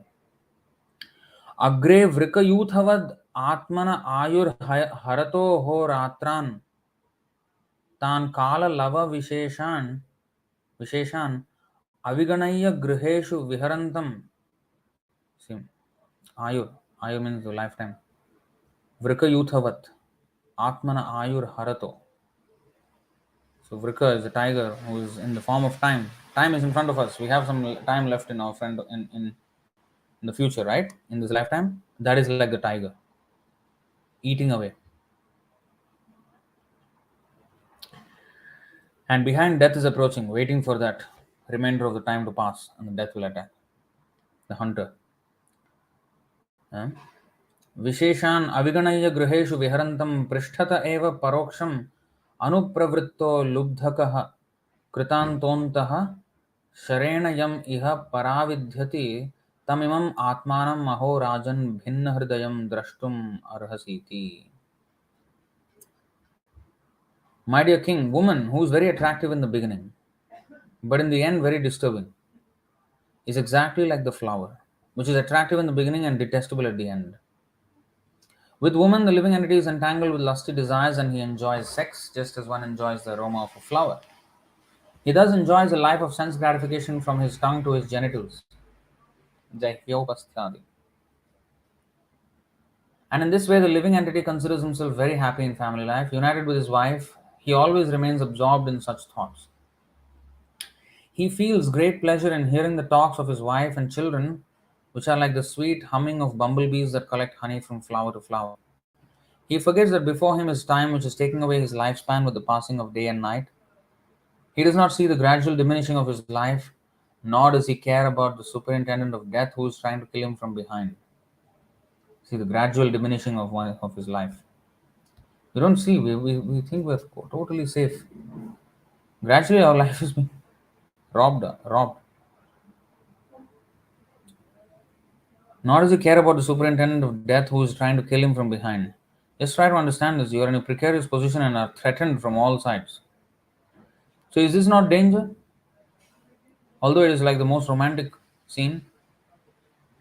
Now, the scene is being described where the deer is here and the tiger is there and the hunter is there. But the deer does not see the tiger and the hunter. He only sees this beautiful scene of romance. So we also don't see the tiger and the hunter, where they are invisible to us. We are unable to see our lifespan being robbed. And therefore, we're blind like the deer. So, it is actually not just a duḥkhālayam, but a vipadalayam. Padam padam yad vipadam natesham. Every step is full of dangers. Either it is visible danger or it is invisible danger. But danger, it always is dangerous. So, of course, there are so many examples of how this world is miserable, but and dangerous, miserable and dangerous. But of course, it will increase the length of this class for very very long. Like those verses about grihamedhi sukham hetuchham kandu yanena karayoriva dukkha dukkham. Sex life is considered the happiest position in this material world, but that is actually complete misery, complete misery. And more it is happening in this way that to maintain a family is just a huge deal. If somebody can actually maintain a family, it's a huge deal. So it has become like that. And all this is because of complete irresponsible educational system that we have. So people don't even have a stable material life, what to speak of spiritual life. If everything in material life is stable, then they can think of spiritual life. But if everything is so unstable, just because a few capitalists, elite, they want to exploit the rest of the people, and then the rest of the people are working like 12 hours, 14 hours, just to meet ends, make ends meet. Then where is the life and where is the time and the energy anymore to you know advance spiritually? Previously, yeah, you may say it is not very advanced. People used to just do agriculture, but I mean they had time. One who is able to cultivate his time in Krishna consciousness, that is real advancement. But people have a wrong sense of advancement, and then they just chase this dream, this mirage of material happiness. And in the process, they invent so many things, technological advancements, everything, and they work very hard to maintain all these things. If situation is advancing, then why the men and women must work? Only men used to work. Women take care of the household duties. Of course, they work in the household. But now, no, everybody has to go, and then the children are not trained properly, and then the society becomes, mess. Culturally, socially, everything is being, the fabric of the society is being torn apart. Spiritually, completely gone already. Anyway, so in this way, there is no material stability, even no what to speak of spiritual understanding. Mental stability, people don't have. Intelligence is dropping like plunging. So, I like to stop here. I hope you understand the message. You should be interested in Krishna rather than any of this duḥkhālayam aśāśvatam. Shashvata, Sukhalayam and Shashvatam. That is what we should be. Because we are Shashvatam. And we are Anandamayo. We are pleasure seeking. We are by nature pleasurable. But coming in contact with the material world, we become miserable. From pleasurable to miserable.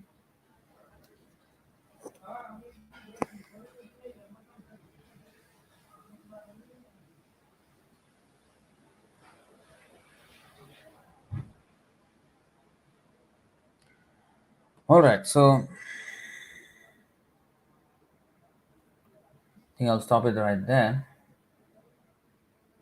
Any questions or comments on this topic?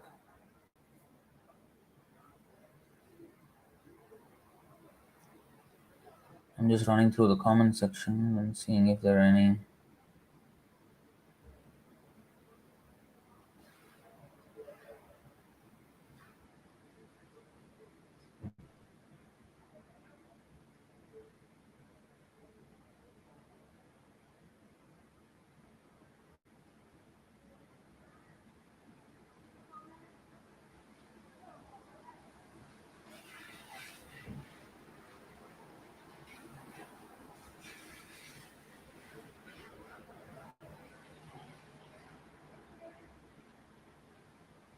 So, Swami is saying, yes, people got offended by the word rascal. Well, that's Krishna's word, mudha. People who don't hear Bhagavad-gītā, then they get offended. Nowadays, everybody is getting offended for nothing. So, I don't care about people getting offended. They offend Krishna like anything.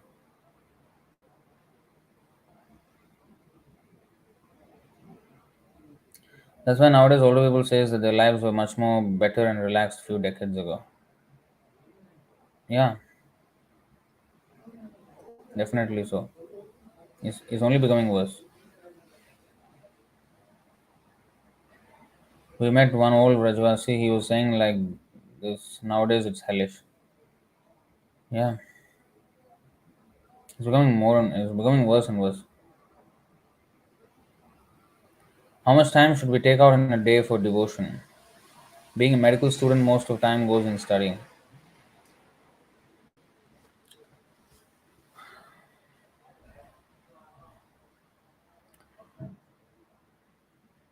Mohamudgara, the series of verses written by Shankaracharya, there is one verse. Balastavat krida sakta, tarunastavat taruni sakta, what is that? Vriddhastavat chinta sakta, parabrahmani kopina sakta. So, people, and Bhaktivinoda Thakur also wrote a song, Vidyar Vilase, and song before that as well. The theme is this, that we in this material world are presented with so many distractions. Sometimes, so in our childhood, we are distracted by playmates and many different forms of play. Balastavat krida saktaha. So we are attracted to all the kind of different kind of playful things. Then tarunastavat taruni sakta. In youthful life, we are distracted by women or by the opposite sex. For the man, that is woman. For the woman, that is man. And to maintain that, we need some money, and for that, there is education system. So for the the education system is just to make you earn some money to maintain, family. That's the whole point of this education system. It's not really teaching us who we are or what we need to do with life, nothing like that. So it's actually a huge distraction. So now you're a medical student. How many hours should you take out in a day for devotion? The answer is as much as possible. And sometimes you may think that only this much is possible. But actually, 24 hours in a day, kalam nayedakhilamit saram. So the essence of all advice is to engage smartavya satatam vishnu vismatavyo najatu chit. Always remember Krishna and never forget him. So even while you are studying, you can remember Krishna. So if you are reading, at least, you know, so basically for your basic sadhana, you can start with chanting Hare Krishna at least a few rounds. Maybe start with something which is you're comfortable with and work your way up to 16. 16 rounds takes you about roughly 2 hours. There is chanting and reading books, Prabhupada's books. So these two, Shravanam and Kirtanam, have to be there. So start with something you can manage. Maybe start with 4 rounds or something like that. If you can do 16 rounds, are well and good. But if you cannot, start with something you can. Yeah, but don't go below that as a vow. So if you're starting with 4 rounds or 6 rounds or 8 rounds or whatever, you chant that constantly. And read Prabhupada's books 1 hour daily at least. And don't be fixated on the time. No, I should read 1 hour, 1 hour, 1 hour. You just be, that 1 hour is just for you to get into the reading habit. Once you get in the reading habit, you'll be absorbed in the reading, the subject matter of the reading. You don't care so much about how much time it has to be done. So in the beginning, maybe some time commitment is what is recommended. But once you get into it, you will actually like it. Then automatically you will read 1 hour or even more sometimes. Even while you're commuting to the college and back, you can actually read. And let me tell you another thing, that although you are studying for the medical examinations and all these things, you're a medical student, actually that is not so important. To be very honest, it's not so important. Even if we completely fail at material life, it's not at all a loss. The main thing is we have to be focused in our spiritual advancement, as we have understood in the Bhagavad-gītā, that this is a real thing actually. All this is a big illusion that, oh, you must focus on your career, career, and career, and career. This is a big illusion.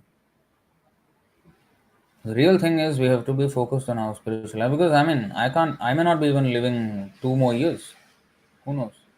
And even if I do live, why do I want to spend my time whiling away and be distracted? So, while you're doing your medical and student life, you spend at least a couple of hours in a day, morning and evening. Morning 1 hour at least, and evening another hour or an hour and a half on this your spiritual life, Shravanam Kirtanam, and attending classes like this. So spend some time on this.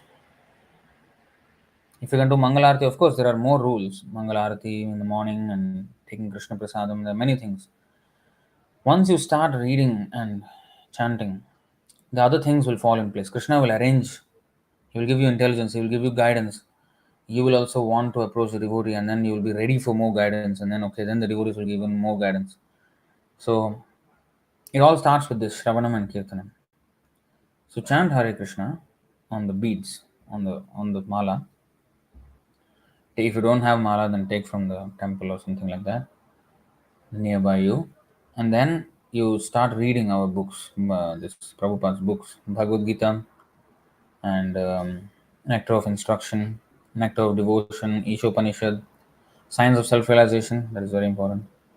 All these books are important, and you can even read the smaller books, and then you got teachings of Lord Chaitanya, teachings of Queen Kuntī, Kapila, and there is of course Second Chance, and all these books.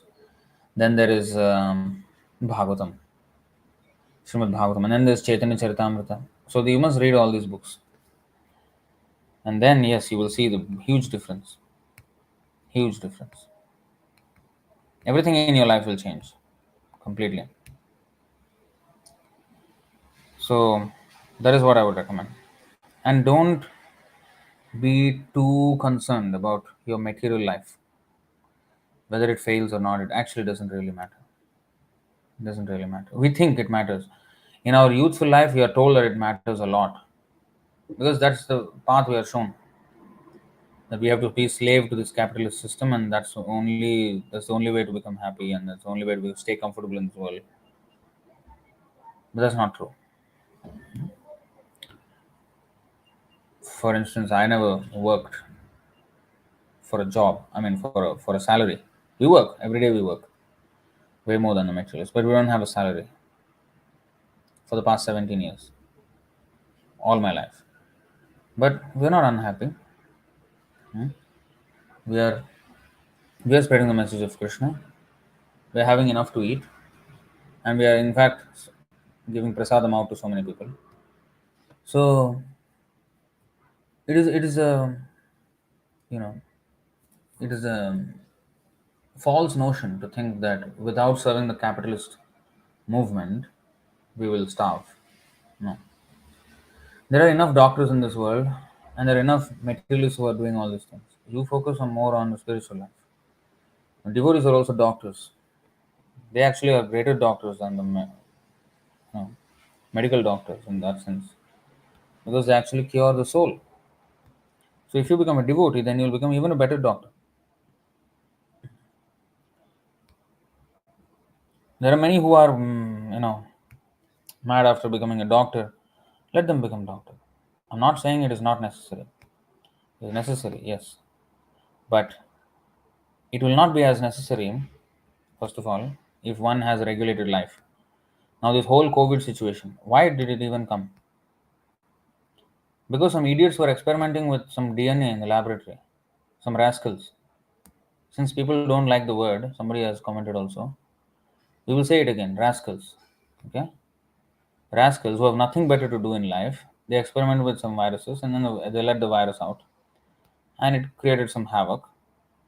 And much of it is misinformation as well. They say it is so dangerous and not so dangerous. Yeah, the people who died, we don't deny. But to, blanket statement everybody and you must get vaccinated and all this, it's quite, it was unpalatable, to be honest, to be very mild, actually. It's tyrannical. It's tyranny, actually. Yeah. Anyway, that's a whole another topic. But the thing is this, that we will not need so many hospitals and so many things. Why would people get sick? Because they don't have a healthy lifestyle, they don't have a healthy mind, and they lead to so many disorders. So you don't even need that many doctors if everybody is spiritually upright. Then everything they will do naturally. I mean, people will be more interested in natural lifestyle, and then you don't have to have all these causes of anxiety and misery and disease. Yeah, you will have some of it, some very little. In fact, Ramarajya, in the kingdom of Lord Ram, people only died when they wanted to. Otherwise, nobody died. Let alone disease or anxiety. In Yudhishthir Maharaj's kingdom, nobody knew what anxiety was.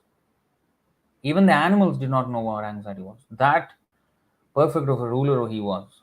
So, it's an illusion that you need more doctors, need more. No, you don't need actually. If people become spiritually, um, you know, elevated, you don't need that many. Yeah, a few, yes, for sure. We don't deny. So we should be more, and there is a much more scarcity of devotees than of doctors. Bhaktisiddhanta Saraswati Thakur said there is no scarcity in this world except for Krishna consciousness. World is completely equipped with everything. Except for Krishna consciousness, there is no scarcity in this world. So that is what we should be focused on. So if you become a devotee, then your children will in the future become devotee. So that is your responsibility. And to the people you meet, you can make them a devotee. That should be our focus. So that will come with sufficient conviction on our part. We won't be able to teach others if we are not convinced ourselves. So for that, we first have to read and understand and chant and take to the process. So once you do that, that's why I said start here. Take some time out to read and chant. Then everything will come.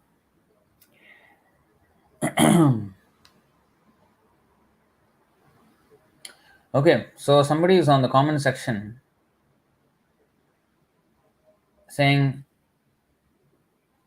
okay, let's actually go to that. Using words like rascal for a person who is so popular and doing it publicly will only agitate his followers against Krishna consciousness. Not so. His followers, see, why are they following him? Somebody who wants to get cheated will get a cheater as their leader. Okay? And if they're agitated, it doesn't matter. So what? And not all are getting agitated and moving away. Some rascals will always be there agitated, even if you say nicely that he's not correct. But there are others who are sincere, then who can see the real thing. Why did Krishna use the word mudha? Krishna said publicly in the most widely read book in the world, Bhagavad-gītā. He wrote mudha. Public. Um, Bhagavatam says truth has to be spoken sweetly and palatably. Not really. Yes, that is Niti Shastra, not Bhagavatam, by Chanakya Pandit. But Satyam Bruyat, Priyam Bruyat. But real truth will be unpalatable. Even if it is unpalatable, it should be spoken. Okay? So if somebody is cheating, what is the sweet way to say that he's a cheater? What is the sweet way? Of course, we can show. I mean, we have already shown in that video also. In that short video also, there is already the reason why he's a cheater. He says, I did not read any of this. Then don't talk. Don't talk. You don't know anything about it, just shut up. Okay? Whether it's popular or whether, What is the point of his being popular if he's talking nonsense? If he doesn't have any knowledge of these things, why does he comment on these things? Is it not unethical to comment on something which you're not expert in, or which you don't know, and not even not forget about expertise? He doesn't know anything about it. He hasn't even touched the book. Why should he speak? What is wrong in my saying that? Don't point finger at me. You're pointing finger at a person who's trying to expose a cheater, rather than pointing the finger at the cheater. Just because he's so popular, I should keep quiet, is it? Why I should succumb to his popularity? I won't. Sorry, I won't. I'll make sure he's dragged down. Okay? I'm telling you. This has to be done. Because, I mean, of course, some people, they do understand he's an idiot. But many people can't see. The problem is they don't know. They've not really read Bhagavad-gītā. If they read, they will understand he's a complete jerk. Yeah? I have a question. Why do you hate Sadhguru? Okay. We don't hate anyone. Like Jesus also said in the Bible, don't hate the sin, hate the sin, not the sinner. So, this Sadhguru fellow, he is also a soul, part and parcel of Krishna. So, actually, he's servant of Krishna, originally, constitutionally. He forgot. Yeah? Now he is bewildered. He actually doesn't know who he is. He thinks he knows. He doesn't. But the problem is, he is accepting a position of leadership. Bhagavatam says, Namochayadya samupeta mrityum, then guruna sasyat. Don't become a guru if you cannot give moksha to your dependents, to your disciples. And moksha can only be gotten in one way. Today's verse, upetya kaunteya, punar janma vidyate. If we attain Krishna, shelter at Krishna's lotus feet, then we will have no more rebirth. That is the only way one can have moksha. Okay? So unless one makes his disciple a devotee of Krishna, he should not become a guru. Now here is so-called Sadguru, who doesn't teach about Krishna's worship, who is actually against Krishna's worship. He says, Krishna, Ram, these are just, examples for you to take some lessons and move on and, put it in your life. The person is not important, the message is important. So he's saying Krishna is not important, Ram is not important, the example or the message that they sent, that is important. But my question is, and he did say this, by the way. It was in a video with Anupam Kher was there in that video. I'm not saying this out of my head. I'm just quoting him. Okay. And Anupam Kher was there. That time he spoke nonsense, and every time he speaks nonsense anyway. One time he was explaining about Ramayana. He's saying, "Oh, why Ram's life and Sita's life is full of miseries." He was about to be coronated as king. He was sent to the forest. He was going to finish his exile. His wife was kidnapped. He was looking for the wife, and fought a big war and killed so many people, and then got the wife back only to be insulted again. And then while pregnant, she had to be sent out again. And when he was finally thought he would have her back, then she left this world. Where is the happiness? Do you think there is happiness? People said, "Oh no." See, so why do you worship Ram? Huh? It's because of the example that despite all these things, he was very just. He never left a righteous path, moral path, and that is why that quality is what we worship, not Ram per se, not the person. That is what he's saying. That is what he said in that video. Okay. So he's saying the person is not important, the message is important. Okay. My question is, what if the message says that the person is important? Because Krishna's message, Bhagavad-gītā says, Mamekam Sharanam Vraja, surrender to me, this person, Krishna said. So now the person becomes important because the message says the person is important, Krishna person is important. So how he is saying person is not important? We are supposed to be devotees of Krishna. According to Bhagavad-gītā, according to Bhagavatam, according to all Vedas. Vedaischa sarvair ahameva vedya. Aham means what? Is a person. We should understand Krishna from the Vedas. But this guy, so-called Sadguru, he's Asadguru actually, he's saying, no, I don't read the Vedas, I have never read, I will not read. Okay, you have not read. Then you should have no right to comment. Don't have any right to comment. Why are you commenting on something which you have not read? In any field, can I give an expert opinion on something which I absolutely know nothing about? If I suppose sit on a panel of scientists talking about microbiology or some astronaut, what is it, astrophysics, I'm not qualified to sit there. I don't know anything about it, right? So why am I sitting there? How can I think I have an opinion qualified to sit there? No. I'm just giving a crude example. So, if especially so in a spiritual topic, if I don't know anything about it, if I haven't not read even, how am I speaking about it? Just shut up. Just shut up. Okay? You work with the soil, clean the river. You do. I don't say anything. That's a good job. There's a pious activity. Something. Do that. You'll get some punya. Next life, maybe you'll get a chance to meet some sadhu and get some nice instruction about Bhagavad-gītā and save your life. Don't come and talk about spiritual subject matter. Just because you're cleaning one river, don't think you can clean up. You can mess up this whole spiritual, the river of spiritual life. You're cleaning a material river and spoiling the spiritual one. Okay, stay away. That is our message. So we don't hate him per se, because he's a soul. He's a part and parcel of Krishna.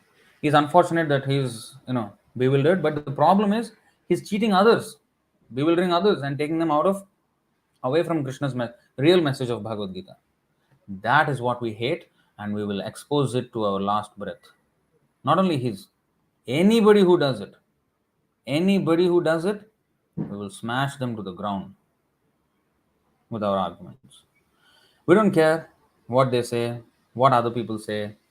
If I get 1,000,000 or 1,000,000,000 hate comments, I absolutely love it. Okay? I will absolutely go for it. That's where I will feel happy. That I've said this even in another comment to my video. It is much more satisfying to see the atheists and pseudo religionists being agitated by the truth than to see them comfortable in their ignorance. Okay? It bothers me. It bothers me to see them in their ignorance, comfortable in their ignorance. I want to see them agitated by the truth.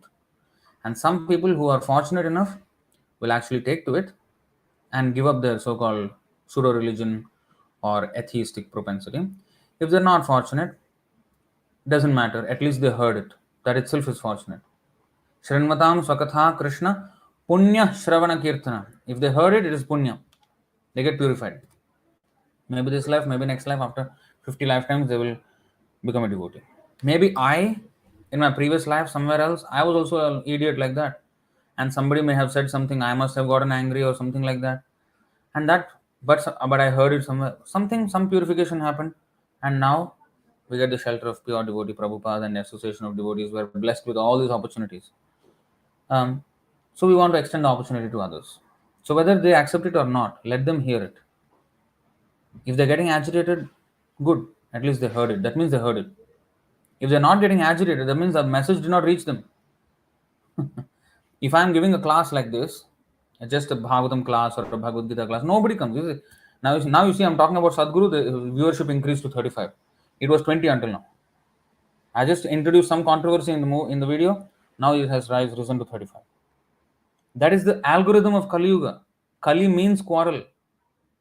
Okay? So quarrel works. So this drama of the fight actually attracts people. But then we want to divert them to the actual message. What they should take away from that. They come for the fight, but they take away a valuable message. That spiritual life is important for me. Krishna is important for me. Bhagavad-gītā is important for me. Chanting Krishna's name is important for me. That is what we really want to convey. But when we convey it in the classes, single-digit numbers are watching, and the two only devotees, and others are not interested. With the controversy, with the fight, other people are getting interested. And let it be so. If that is the algorithm of Kali Yuga, we will use that algorithm and write that algorithm and then expose these rascals. Krishna says, Mudha.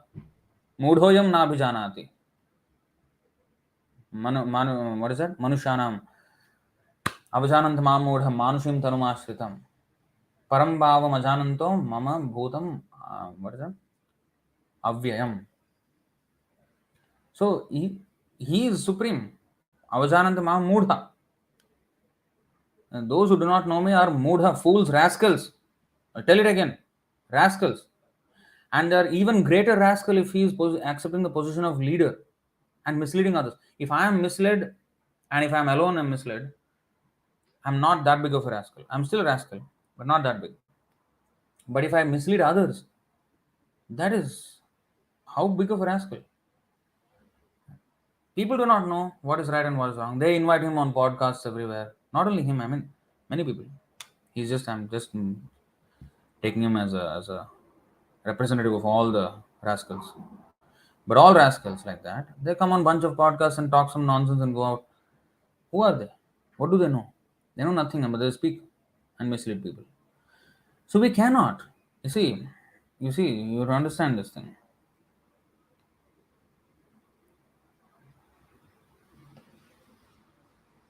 5:17. Kastam swayam tadabhijño vipaschid avidyayamantare vartamanam drishtva punastam sagrinah kubuddhim prayojayed utpathagam yathandham. If someone is ignorant and addicted to the path of samsara, how can one who is actually learned, merciful, and advanced in spiritual knowledge engage him in fruitive activity and thus further entangle him in material existence?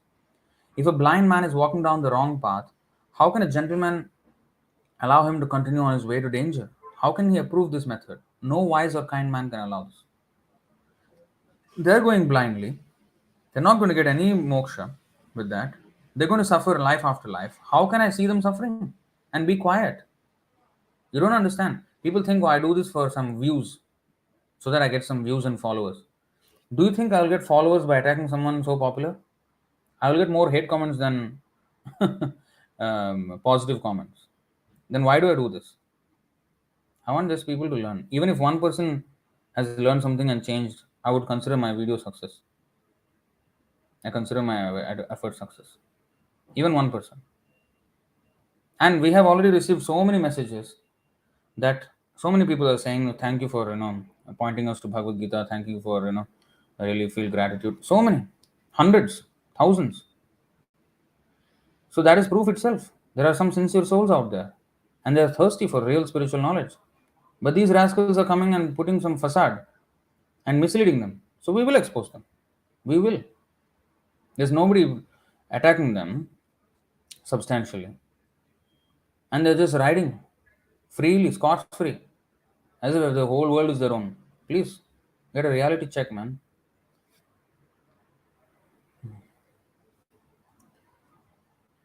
Nam Sevak. We need to consider time, place, and circumstances. Yeah. Then do it na, in your own way. Then do it.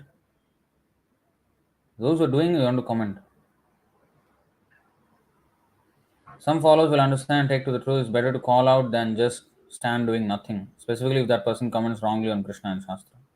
True, that's right.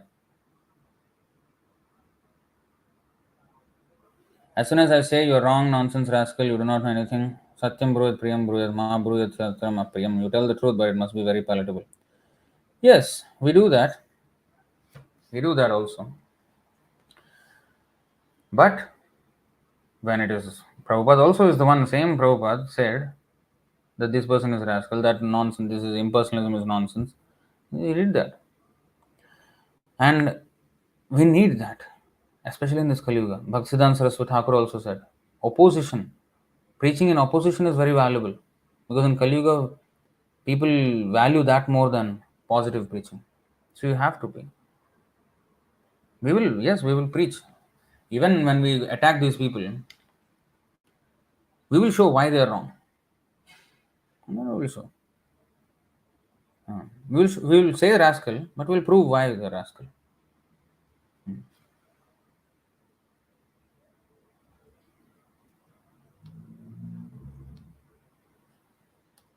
Thank you for guiding us in this most important instruction to simply focus on Krishna.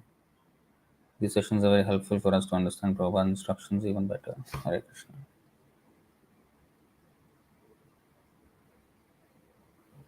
Yes, I know this is Prabhupada's words, I understand. This Satyam Bruyat Priyam Bruyat. But Prabhupada also said, sometimes The truth has to be told, even if it is unpalatable. We should not be shying away from telling the truth, even if it's unpalatable.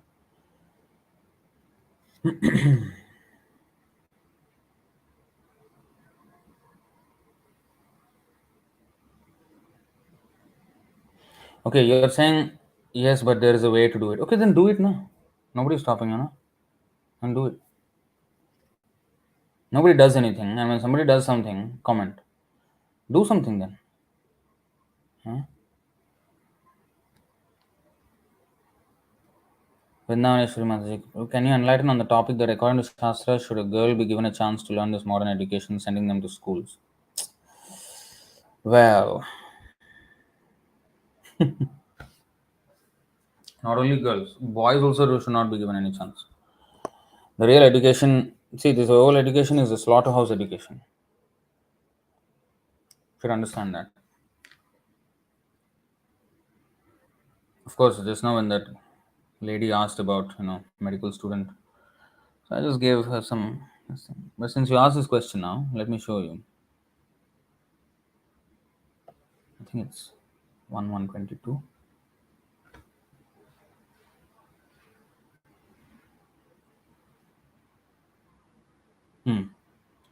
You see, the whole system of education is geared to sense gratification, and if a learned man thinks it over, he sees that the children of this age are being intentionally sent to the slaughterhouses of so called education. Learned men, therefore, must be cautious of this age, and if they at all want to cross over the dangerous ocean of Kali, they must follow the footsteps of the sages of Naimisharanya and accept Sri Suta Goswami or his bona fide representative as the captain of the ship. So, you see, this whole system is actually a slaughterhouse education. It's complete nonsense. So, and especially women, Prabhupada said they must become MSc, not Master of Science, Master of Sabji and Chapati. They should learn household duties, how to cook. They must know that.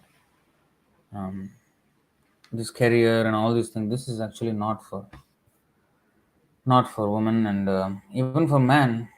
This is all Shudra, first of all, Shudra jobs. Of course, many people are stuck in that, even devotees, but we should understand that this is not the right path in life. Okay? And if you have a chance not to go into it, better don't go into it. It's a life sapper. It saps the very life out of your existence.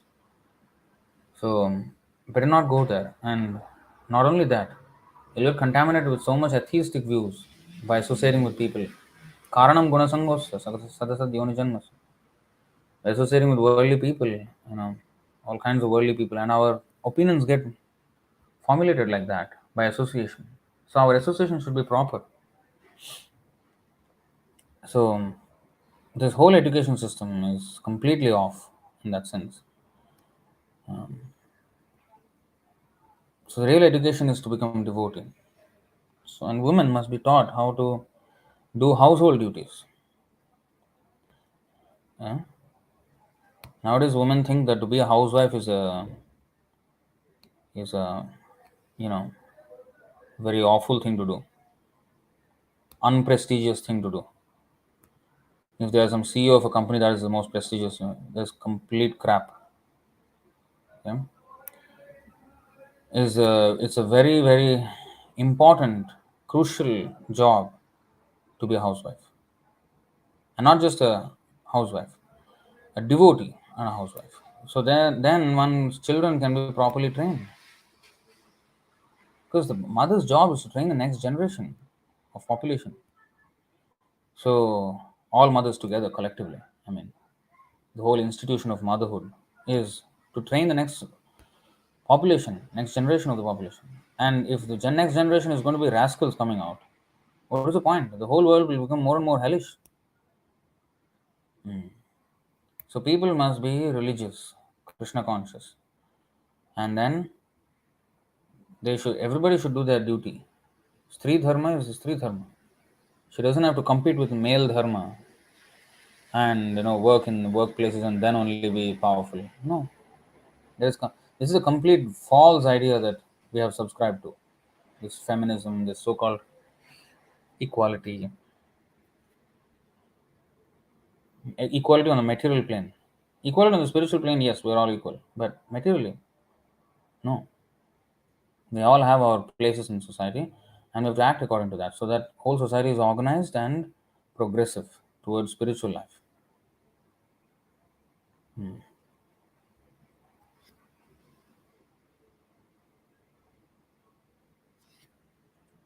Vivek says Sadhguru makes mockery of our religion. That's true.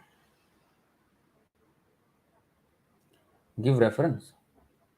Give reference. I mean, how many references you want? Okay, you just wait. We'll make the video. We'll make a whole video on smashing the Sadhguru. Then you wait for all the references. Okay? Himanshu said yes. All his videos are reference only. Actually, that's also fact. But the thing is, people cannot see what is the how it is a mockery of our religion. So there needs to be having an explanation. So we will do one such video, and then you will see. Okay.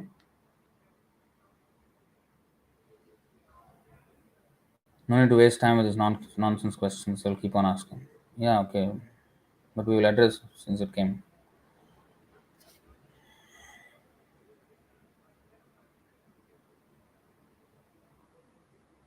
Some of the questions we don't need to answer. What is the comments to ISKCON Bangalore? So okay, it's not the questions are not really on topic. So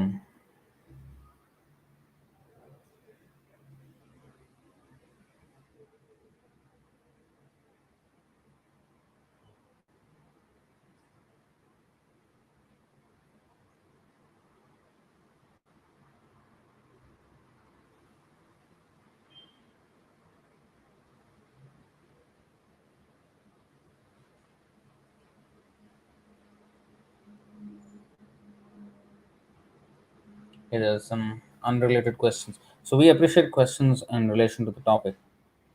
Um, so of course, Sadhguru was also kind of out of topic, but anyway, we spoke about our goal on life, which is to go back to Krishna.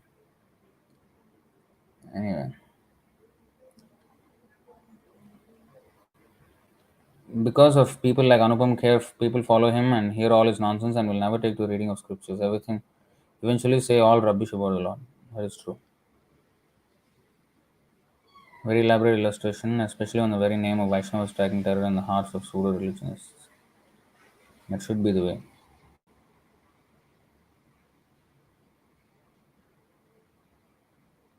Very true. Somehow, if they can hear the glories of the Lord, that's the best service to Prabhupada. Yes. So, all right, I think I will just stop it here. Usually, the questions should be on the topic discussed in the lecture. That's the proper way to ask questions in a session. Of course, we do have sometimes the Ask Me Anything sessions. There you can ask any questions, but we have not been having that for a few months now. I would like to revive that on Mondays, alternate Mondays, and alternate Mondays songs. But just the times are a bit busy, so I'm not been able to do that. I'll try. I'll try to do that. But I think these. Please take my above question. Well, your questions are not asking. You're not asking with any humble motive. You're just supporting that Sadguru. Come on. You just have to learn. You just read our books first. Okay. Then you will understand. You're not understanding why I'm talking. I already explained now, but you are asking again and again and again and again. You're asking. You just read our books. Okay. You know how to ask questions. Pariprashnena sevaya. You have to ask in a humble way in order to learn. But you're just challenging. Challenging questions. I just answered so that other devotees can know what to answer and how to answer. But honestly, I don't know whether you will take my answers. And I don't really care whether you take my answers or not. Okay? What about your query? What is your query? If I'm a devotee of Okay, this one. If I'm a devotee of Ganesh or any other devotee and through my sadhana I attain him or her, but I was not that devoted to Krishna, then my sadhana is still valuable or not? Okay, so demigods. Yanti deva vratan devan, pitrin yanti prityavrataha, bhutani yanti bhuteja, madhyajanopi yanti mam. Um, so this now we have heard, I mean, today's verse. ā-brahma-bhuvanāl lokān punaravartino rjuna. Even if you go to Brahma Loka, which is higher than Ganesh Loka, even then you will have punaravartino rjuna, repeated birth and death. So what is the value in that? This is the question. What is the value? Because real moksha can be only given by Krishna. And what is that verse? 10, 15, 55, is it? The Devatas also say this. See, okay, let me show you Bhagavad-gītā verse 18-14.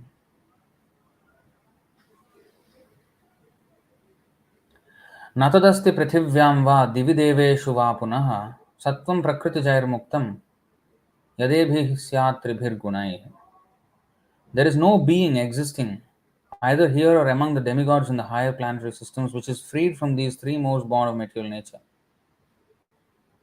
So, even the devatas, they are not free of this material nature, material modes. So, by worshipping them, there is no point. There is no lasting fruit in that. That's why Krishna says here,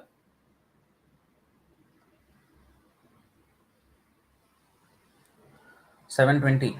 कामैस्तैस्तैर्हृतज्ञानाः प्रपद्यन्ते अन्यदेवताः तं तं नियममास्थाय प्रकृत्या नियताः स्वया. Those whose intelligence has been stolen by material desires surrender unto demigods and follow the particular rules and regulations of worship according to their own natures. So those whose intelligence has been stolen by material desires, they will worship the demigods, devatas like Ganesh or anybody. Yo yo yam yam tanum bhakta shraddhaya architumichhati tasya tasyachalam shraddham tameva vidadhamyaham. I am in everyone's heart as a super soul. As soon as one desires to worship some demigod, I make his faith steady. So Krishna is the one making the faith steady in the demigod also, so that he can devote himself to that particular deity. But then he says, Sadaya Shraddhaya Yuktas Tasya Radhanamihate Labhate cha tatah kaman mayaiva vihitan hitan. Endowed with such a faith, he endeavors to worship a particular demigod and obtains his desires. But in actuality, these benefits are bestowed by me alone. Alone. Alone, na? Alone is the word. Mayaiva. So Krishna is the one. Even if you worship demigod and the Ganesh gives you some benediction, Ganesh cannot give you anything if Krishna does not sanction. So we should understand this. In the background, who is actually the real sanctioner of everything? Upadrashta Hanumanta Bharta Bhokta cha Maheshwara. That is Krishna. So Antavanta ime deha Nityasyokta, no, not Antavanta. Antavattu phalam tesham tadbhavati alpamedhasam. That is explained here. So when you worship devatas, then antavattu phalam tesham. What is it? Antavat. Oh, yeah. Sorry. Here, 723. Antavattu phalam tesham tadbhavatyalpamedhasam devan devayajo yanti madbhakta yanti mamapi. Men of small intelligence worship the demigods and their fruits are limited and temporary. Those who worship the demigods go to the planets of the demigods and after that they return again. But my devotees ultimately reach my supreme planet. Upetya kaunteya punar janma vidyate. But ā-brahma-bhuvanāl lokāḥ punaravartino rjuna. So this is the difference. Even if you go to Brahma Loka, which is the highest devata, still there is punaravartana, repeated birth in them. But in Krishna's loka, no, there is Vaikuntha. So therefore, even if you attain sadhana and attain Ganesh with sadhana, it is not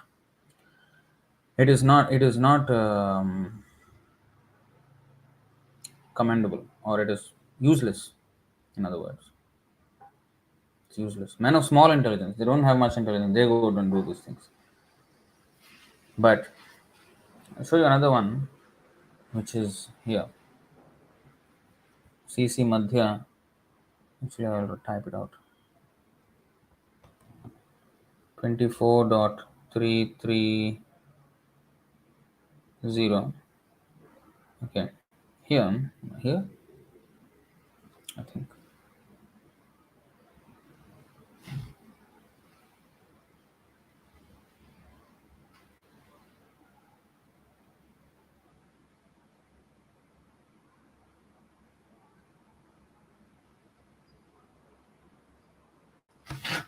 Okay, just a second.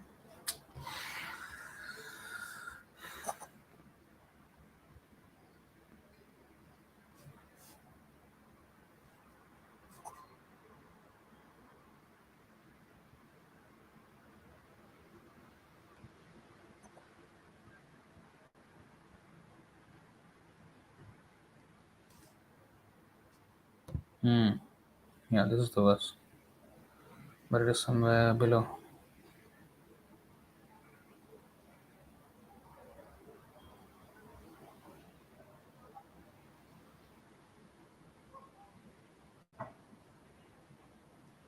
Hmm. Oh, Krishna.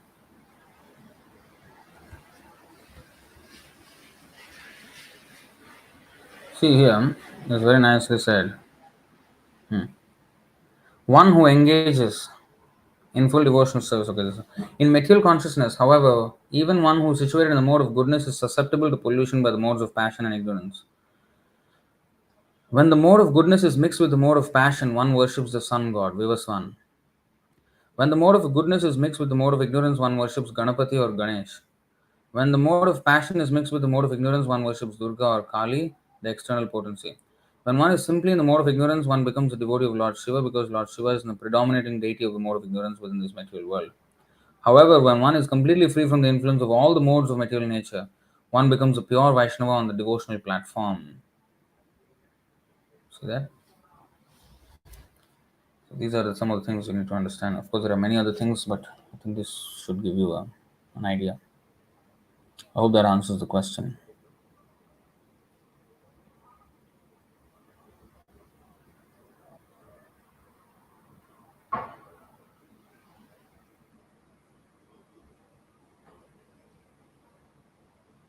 Shivraj, your lectures are super but too lengthy.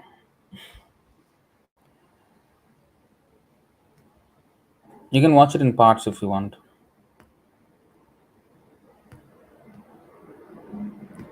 You know, you can watch half and half.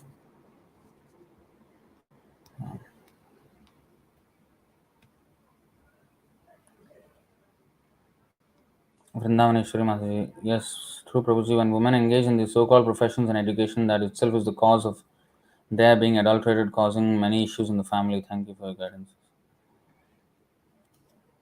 Yeah.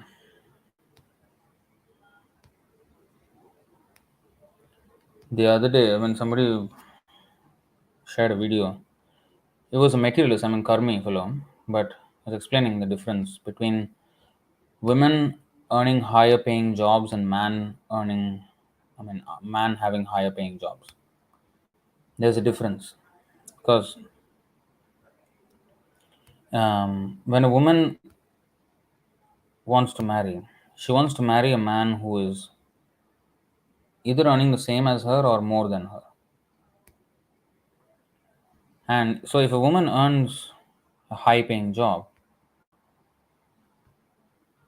the number of men that she would be willing to marry is much lesser probability. And whereas, on the other hand, when a man, whatever he earns, he doesn't really care about how much the woman earns. Even if the woman earns nothing, he will marry. So the social structure itself will be out of balance if women come into this, you know, fray of work. But so many are stuck in that situation. So only thing is to take the devotional service and come out. But if you have a chance not to go into it, better don't. Absolutely don't. If you get a chance. I know many are already stuck there in that position, but they can see how they can come out. Pray to Krishna, give them some intelligence, and some guidance on how to come out and take advice from devotees. Sometimes we know it is not correct, but we don't want to take advice from devotee. We think that, oh, they will give a very hardcore advice, give up, become full time. We don't want to hear that. So they'll stay away from the devotees. Well, what I can say is in Vaikuntha there are only full time devotees. Nobody goes to office. So, unless we are accustomed to that life, we won't be admitted. I mean, we won't be qualified to handle it, a full time devotional life, if we are interested in material things here and there, here and there. Sometimes, even in spiritual life, we have our own speculations, our own way of doing things. So, we should give up that. Arjuna was with Krishna, but he had his own way of doing things in the beginning. But then, after he said, Karishya Vachanam Tava, that was the end of Bhagavad-gītā. Whole Bhagavad-gītā had to come to that point.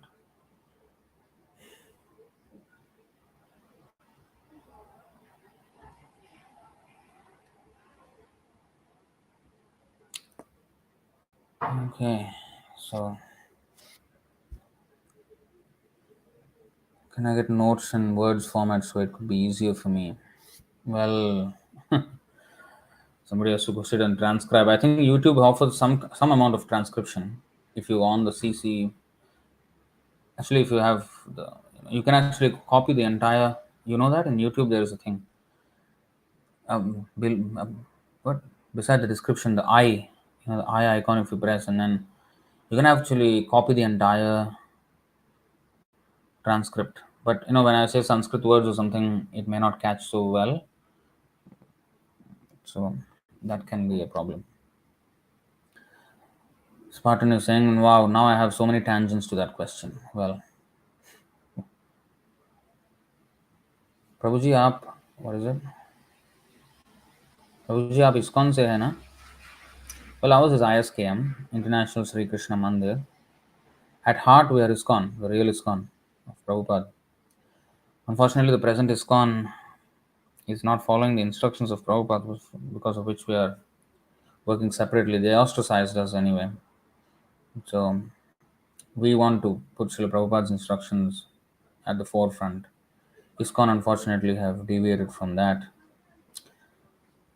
And it's a big mess in the inside, which we want to. That's why we have to follow the Guru's instructions properly. So unfortunately, in ISKCON, regarding the matter of initiation, Diksha, there are so many Gurus in ISKCON who are never authorized by Prabhupada, who are not on the pure platform, who have shown to be fallen, and still they are Gurus. And that has caused a lot of havoc inside the society, which is why we are not there. But we are following the real instructions of Srila Prabhupada in our ISKM society, International Sri Krishna Mandir, which is the real ISKCON at heart, ISKCON as it is.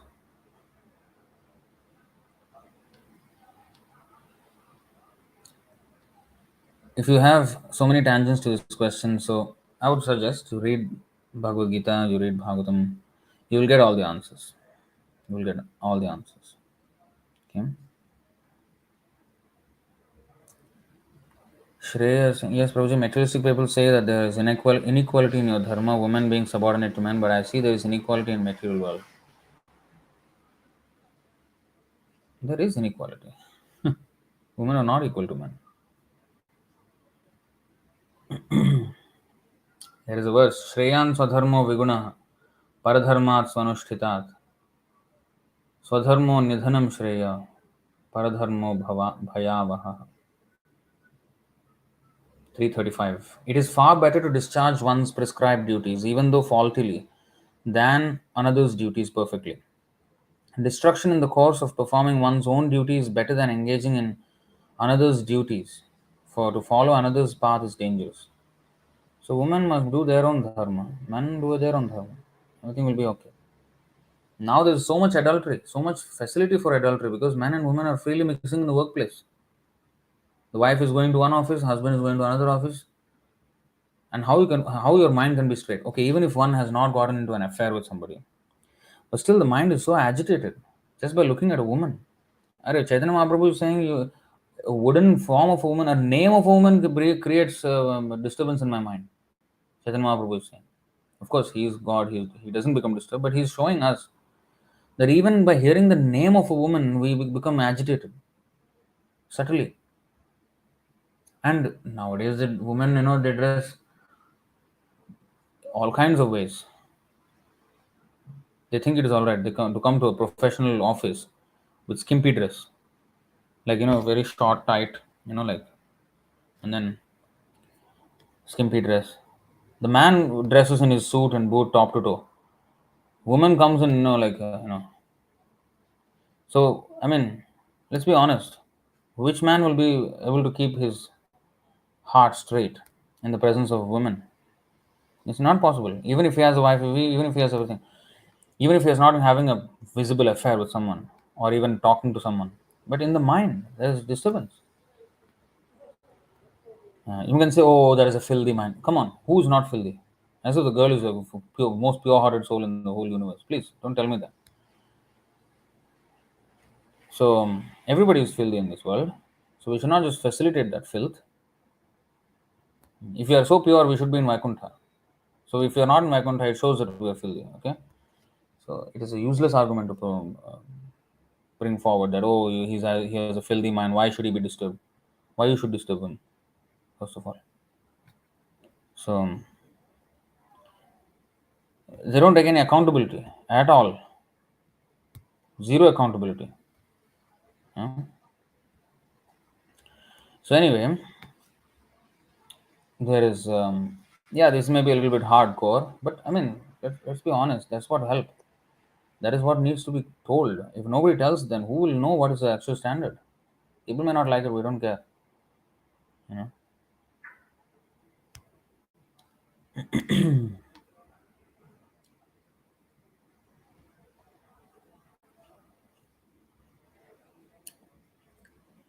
Can you please guide on how to stay energetic throughout the day? Currently a student. I eat after offering to the Lord. Good. Chant Hare Krishna, dance, and distribute the books, Prabhupada's books. You will stay energetic throughout the day. Whoever you see, all your fellow students, all you distribute books. You take some books from the temple and sell them. Let them buy and read. That is how to stay energetic throughout the day. Preach Krishna consciousness. Prana ache jar shehetu prachar. Those who have life, they should preach. Or in other words, if you preach, you will get life. Otherwise, you will be dead spiritually. Because with unequal amount of intelligence, we compete for the same job. Yeah, and not just intelligence, even the willingness. You mean, and they only want the high level jobs. The the the bricklayers, the construction workers, the plumbers, the road builders, they will never compete for those jobs. Soldier in the army, no. Only those which can get some money, they will compete for those jobs. Why don't you compete at all levels? No, man is equal to woman, right? So let women do all the construction work and everything. Let them do. Why don't I see any woman in the construction job force? Why? Equal to men, no? Rubbish.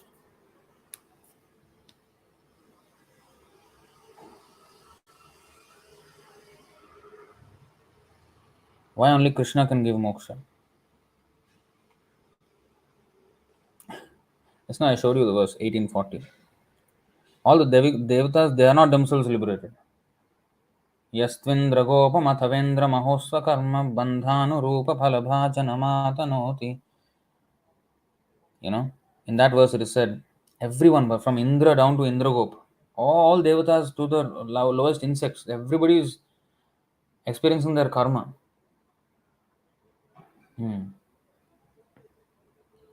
Only by bhakti we can, kintu nirdahati bhakti bhajam.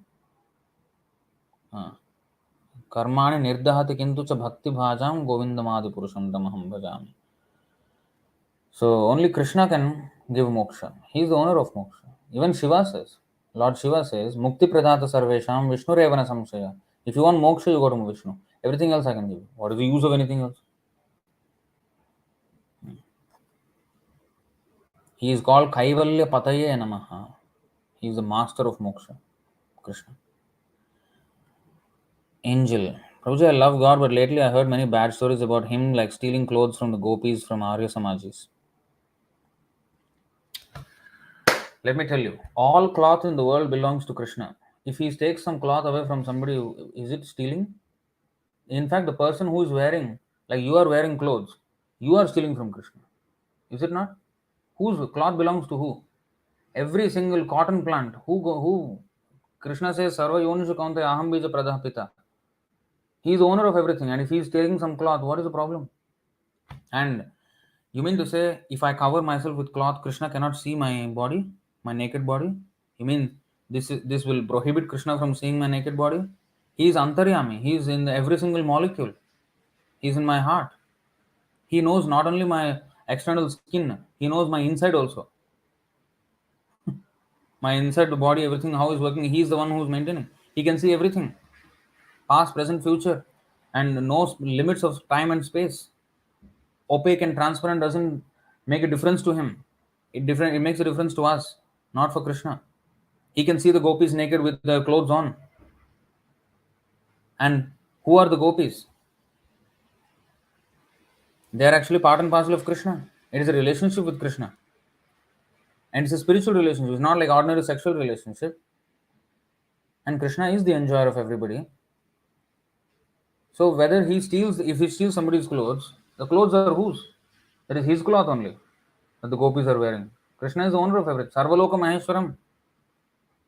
How can you say that is not that is bad? Huh? That's not correct. Arya Samajis. I don't know how they explained it. Krishna stealing the gopis, gopi janavala, gopi vastrahari. That is also because the gopis wanted Krishna as the husband. They prayed to Katyayani, Durga Devi. Please make Krishna as my husband. Patim me kurute namaha. Nanda Gopasutam Devi Patim me kurute namaha. So they are praying to Katyayani, please make Krishna my husband. So of course he did not technically marry them, but he fulfilled their vow because only a husband can see a wife naked. So he satisfied them by stealing their clothes and asking them to come before him naked, and then once they came, he gave them the clothes. But Krishna can see every one of us naked. What do you think? Does he need to take off our clothes, steal our clothes to see us naked? No, he does not. Then why did he do that? To satisfy the gopis' feelings. So he reciprocates with the devotees as they want. And it's not about lusty. No. He doesn't need them. He absolutely doesn't need any single gopi. Self-sufficient, Swarat. But he reciprocates. As the Arjuna, deals with him as a friend, he reciprocates as a perfect friend. Gopis deal with him as a lover, he reciprocates as a perfect lover. So he is perfect in all relationships. Whatever relationships you see in this world, they are reflections of the original relationship with Krishna. And the gopis seemingly have another husband and they have an affair with Krishna. But actually, if you see, many women are there who pray to Krishna. So are they unchaste to their husband? Are they cheating on their husband if they pray to Krishna? Or even if, for that matter, Shiva or Ganesh or anybody? Hanuman? Hanuman is a brahmachari. How can a woman worship brahmachari? That means she is having an affair with Hanuman? Or Ganesh or Shiva or Krishna? Is that called an affair or is that called a prayer? So gopis having an affair with Krishna is their way of worshipping Krishna.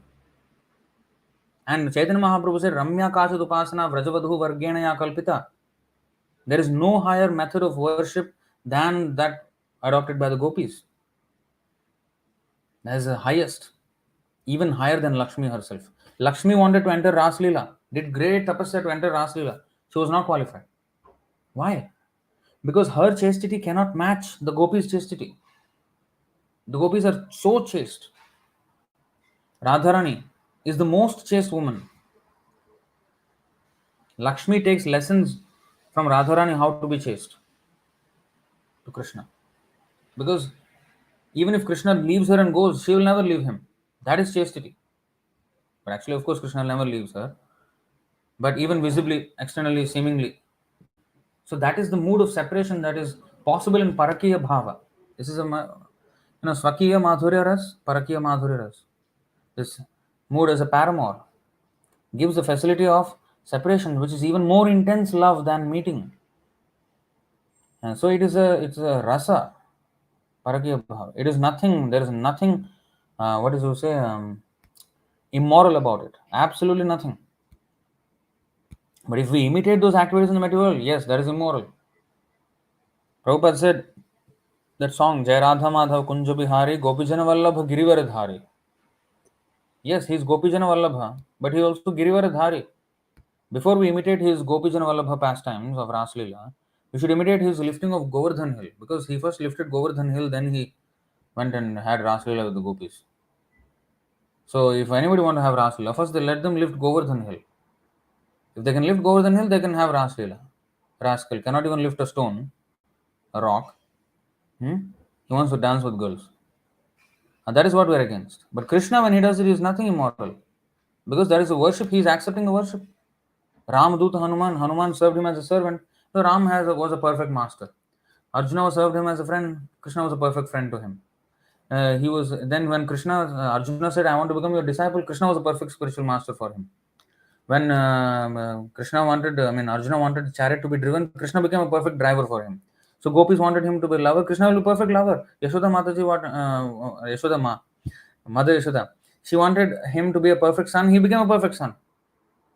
He is perfect in all relationships. That is God. If somebody wants to love him as a paramour, he will become the perfect paramour for that woman.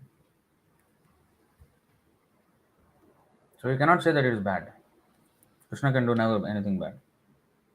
Everything he does is good.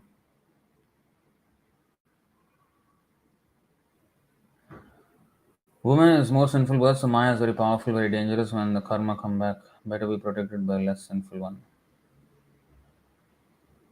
Well, the man also has to be spiritually upright, otherwise it's a big problem.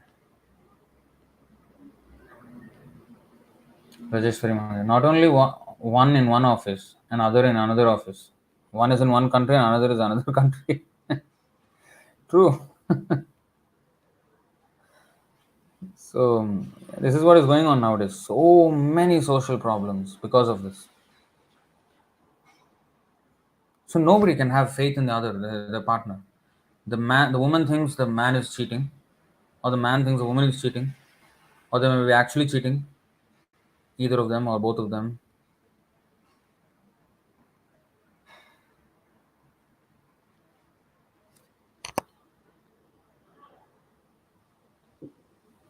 Prabhuji, which is your favorite Leela from Chaitanya Mahaprabhu life? Don't ask this kind of questions, please. What is favorite? You have to worship every single pastime. You please read our books. Please don't ask questions unrelated to the topic.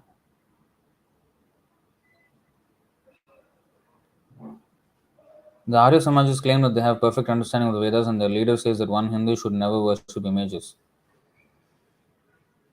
They are Anarya Samaj. It's not images. Krishna personally is explaining the deity worship program, the Murti Seva, Archana Murti.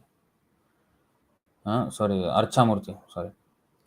So, I will not show you any verses because it's a whole chapter, but I'll just show you the chapter. Okay, 11th canto, 27th chapter. Okay, 11th canto index. Let's see. Can you see this? This whole chapter, Lord Krishna's instructions on the process of deity worship. Rascal, what is this Arya Samaj? Saying no images. Deity worship is images. Krishna is explaining how this is the perfect way to, complete devotion, complete moksha. Not even moksha, bhakti, which is much higher than moksha. So this is whole details about how to do deity worship. 11th canto, 27th chapter. So they are not speaking on the authority of Shastra. They are just teaching nonsense. And they come to the conclusion that Krishna is doing something wrong by stealing the gopis' clothes. Rascals. This is rascaldom. We will call them rascals. If they are saying that deity worship is nonsense, they are nonsense. Krishna set up this system of deity worship. And it is a perfectly authorized system. It's the greatest mercy of the Lord to appear in the form of the deity. There's a whole subject on its own. But they cannot deny. They should not deny. If they're denying, they're rascals. They cannot deny Shastra like this.